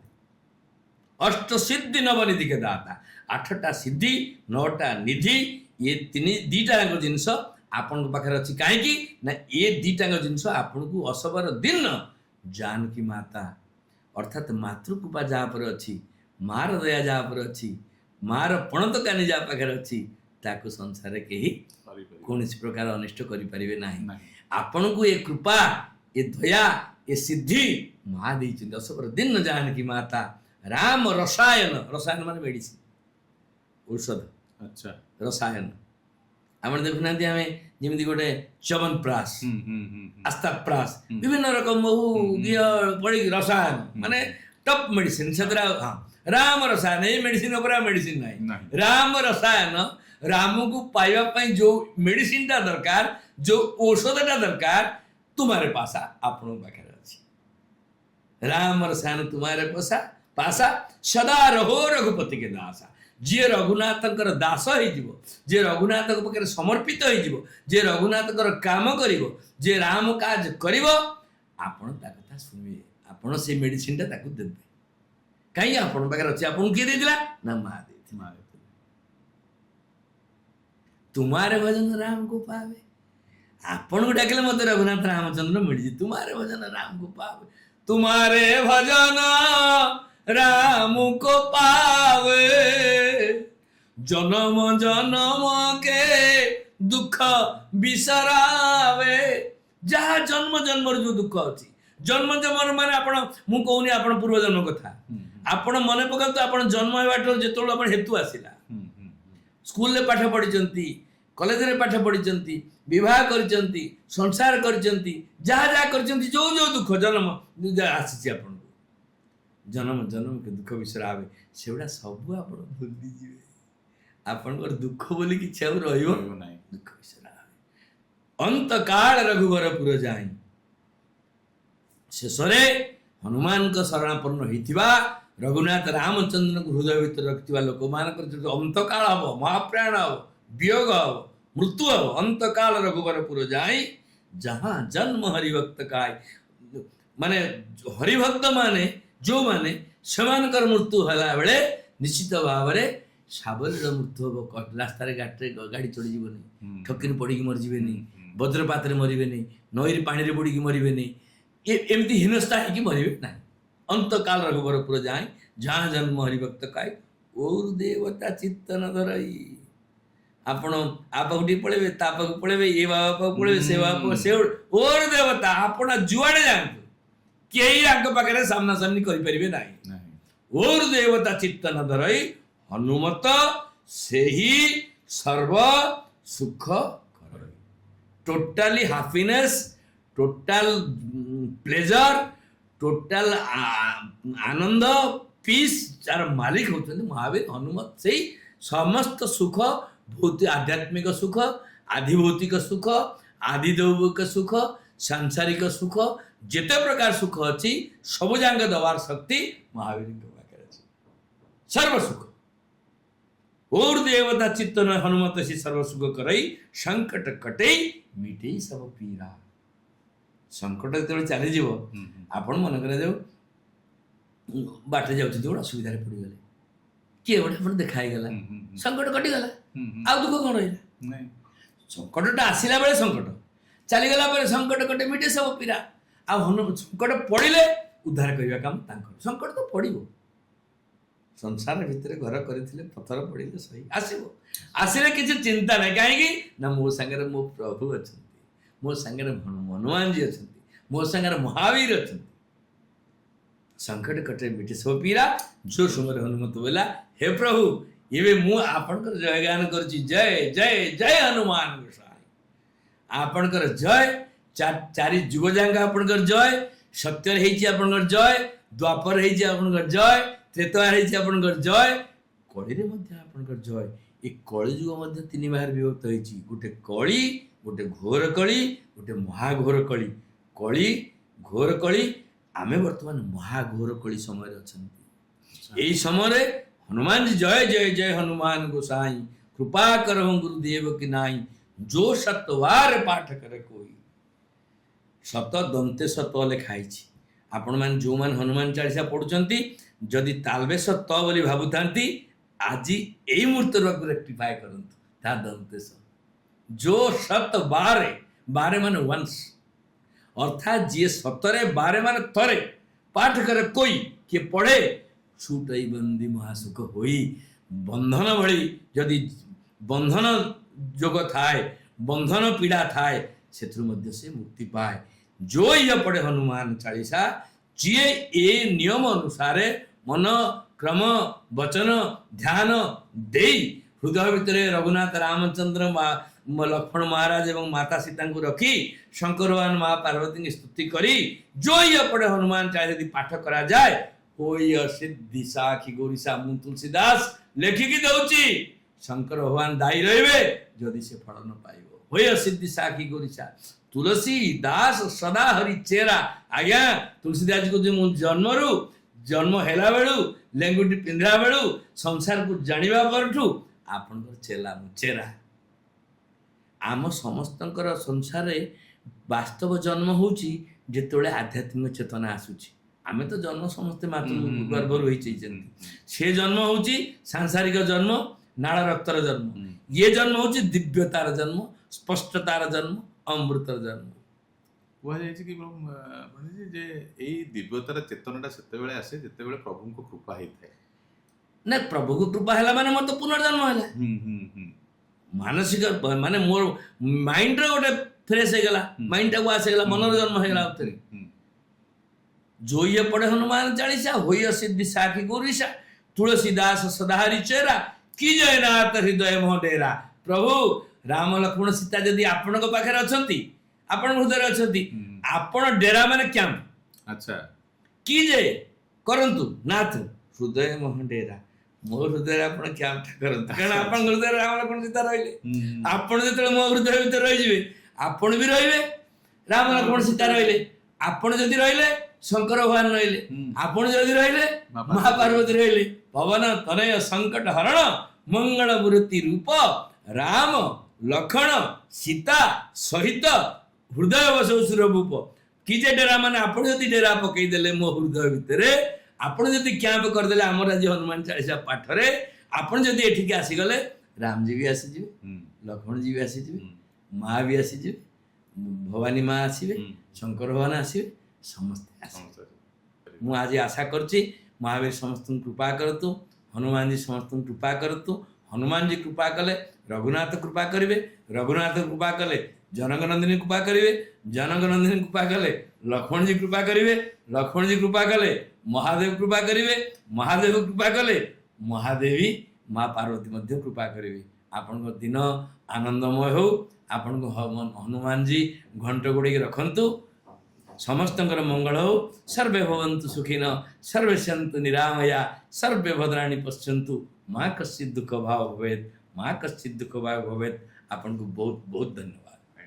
ଯଦି ଆମର ଏହି ପୂଜ୍ୟ ଅତିଥିଙ୍କ କଥା ଆପଣଙ୍କ ଜୀବନରେ ଆଧ୍ୟାତ୍ମିକ ପ୍ରେରଣା ଓ ସକାରାତ୍ମକ ପରିବର୍ତ୍ତନ ଆଣେ, ତେବେ ନିଶ୍ଚିତ ଭାବରେ କମେଣ୍ଟ ମାଧ୍ୟମରେ ଜଣାଇବେ, ଯାହାଦ୍ୱାରା ଆମେ ତାଙ୍କୁ ପୁନର୍ବାର ଆପଣଙ୍କ ମଧ୍ୟରେ ନିମନ୍ତ୍ରଣ କରିବୁ।